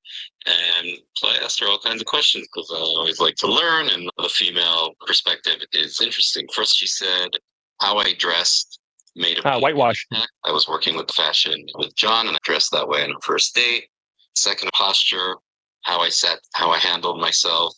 Also, the social skills flow drill, making more of the conversation about her, asking questions, following the drills. The algorithm from John helped. What else? Yeah, so besides that, the pull talk, in other cases, I have before, and it's worked sometimes, but a lot of times not. Said, hey, let's go to my place. And in this case, I said, let's go for a walk. We walked and got to my place. And she told me afterwards, when I asked her recently, actually. Yeah, you don't want to see the polite white dating coaches. That rarely works. Told me, yeah, if you would have said. You have to maneuver first. You don't want to deal with the objections halfway through the road. If you're seeding it, that's for night game. With less points, 15 out of 35. Let's go to my place from the beginning. I would probably said no. And the fact that when we walked, I didn't know where we were going. When I got to your place, I understood it's your place. Inside, I was like, oh my God, I can't believe this is happening. I'm at his place.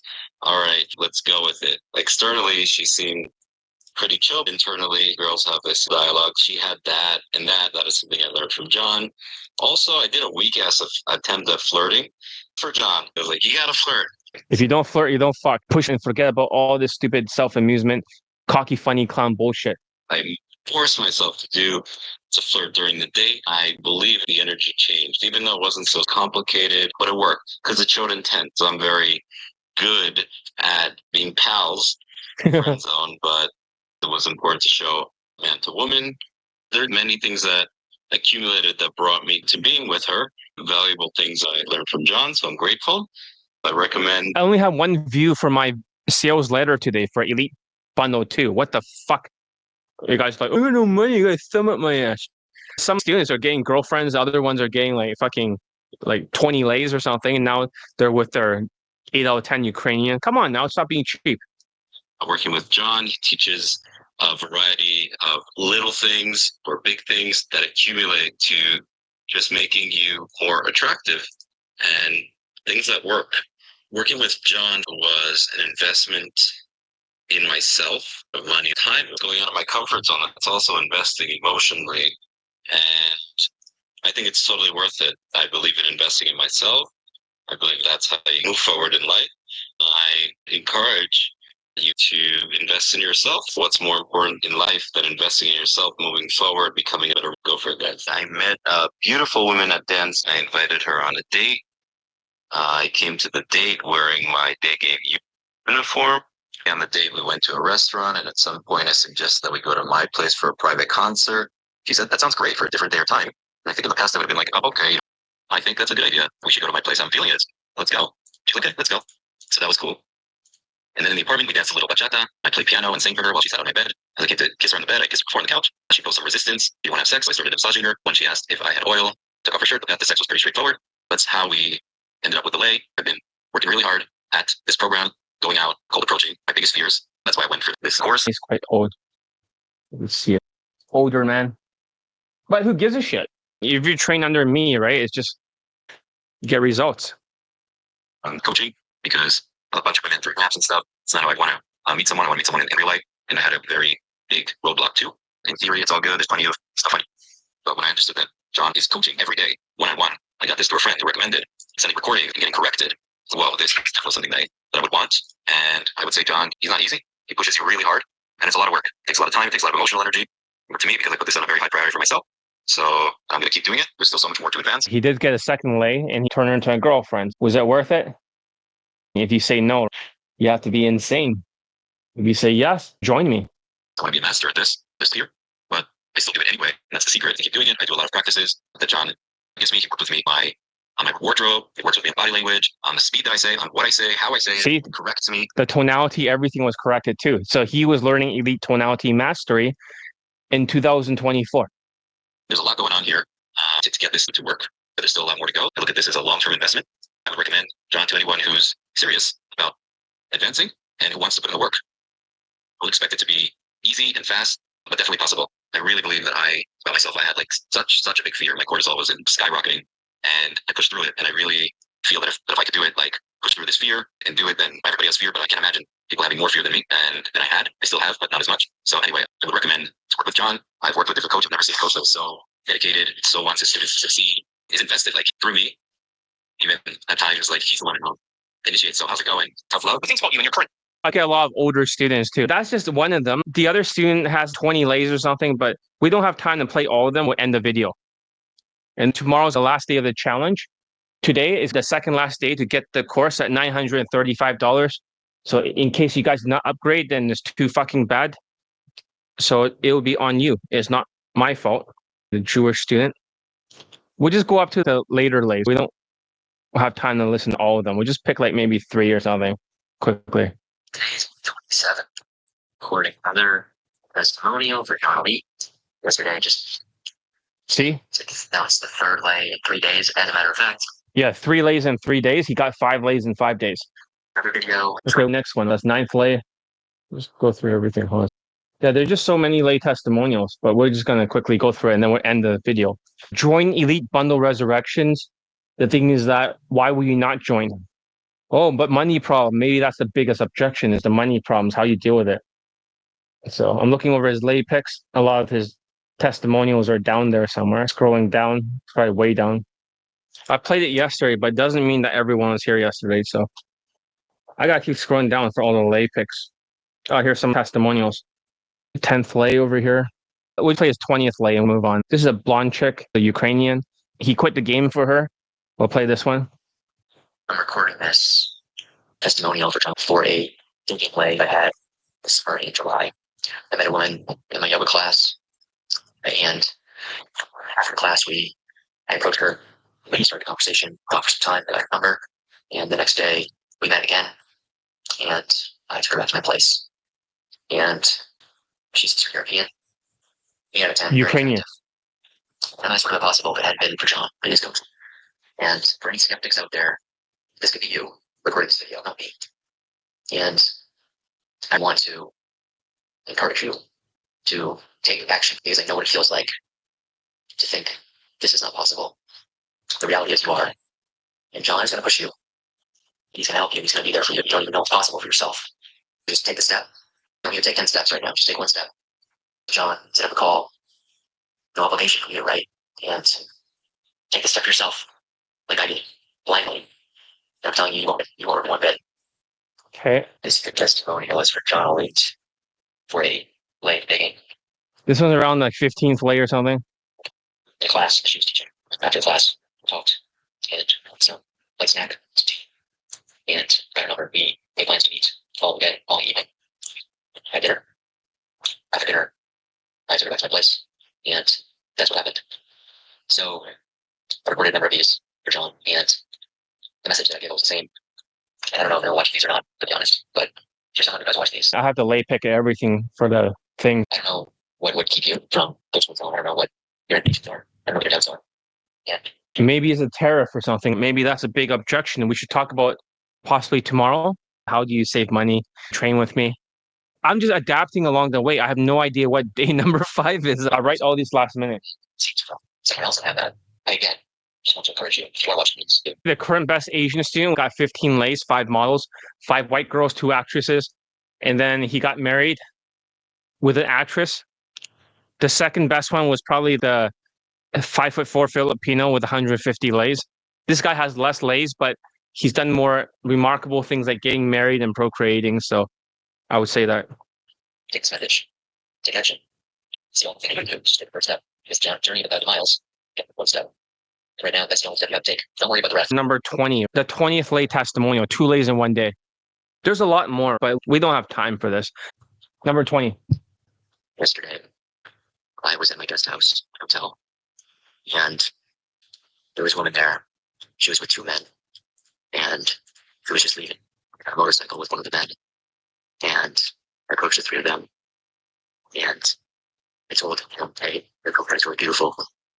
And she laughed, said, "Oh no, this is my brother-in-law, or my stepbrother." We chatted. She gave me her contact. Later in the evening, she messaged me and said she wanted to meet. So we met. We went to my place, and that's how it went. And again, just another one of these reminders, another one of these voices telling you to take action. This result might sound unbelievable. Have 2 lays in 1 day from Daygame. Have 2 lays in 1 day from Daygame.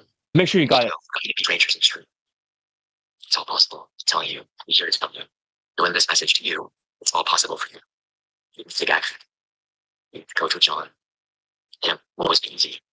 I'm not gonna lie. Keep going. You can't imagine what's possible for you. I promise. That's where I want to end with. Okay. Get Elite Bundle Resurrections.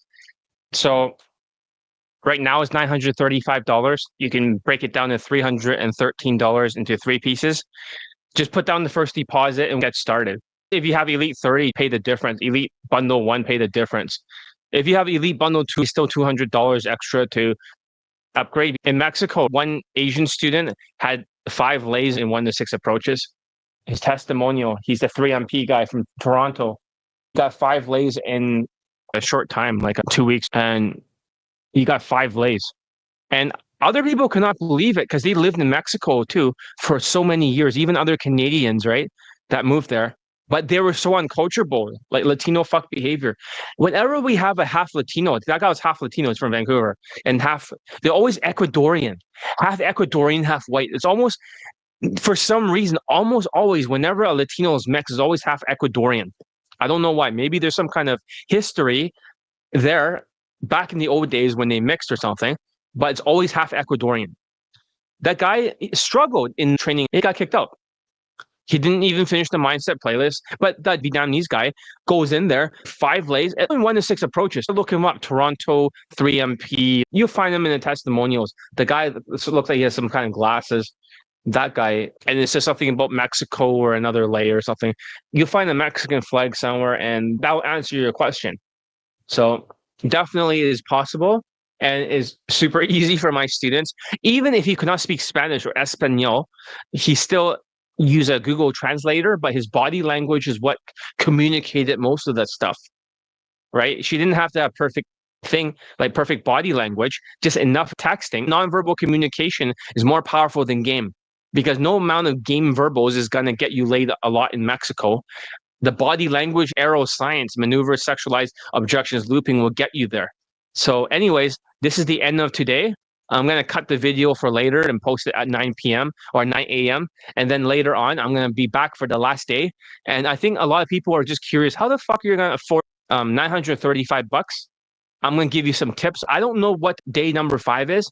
I'll come up with something. I have not written the script yet. This script was written last minute and I adapted it to the previous day.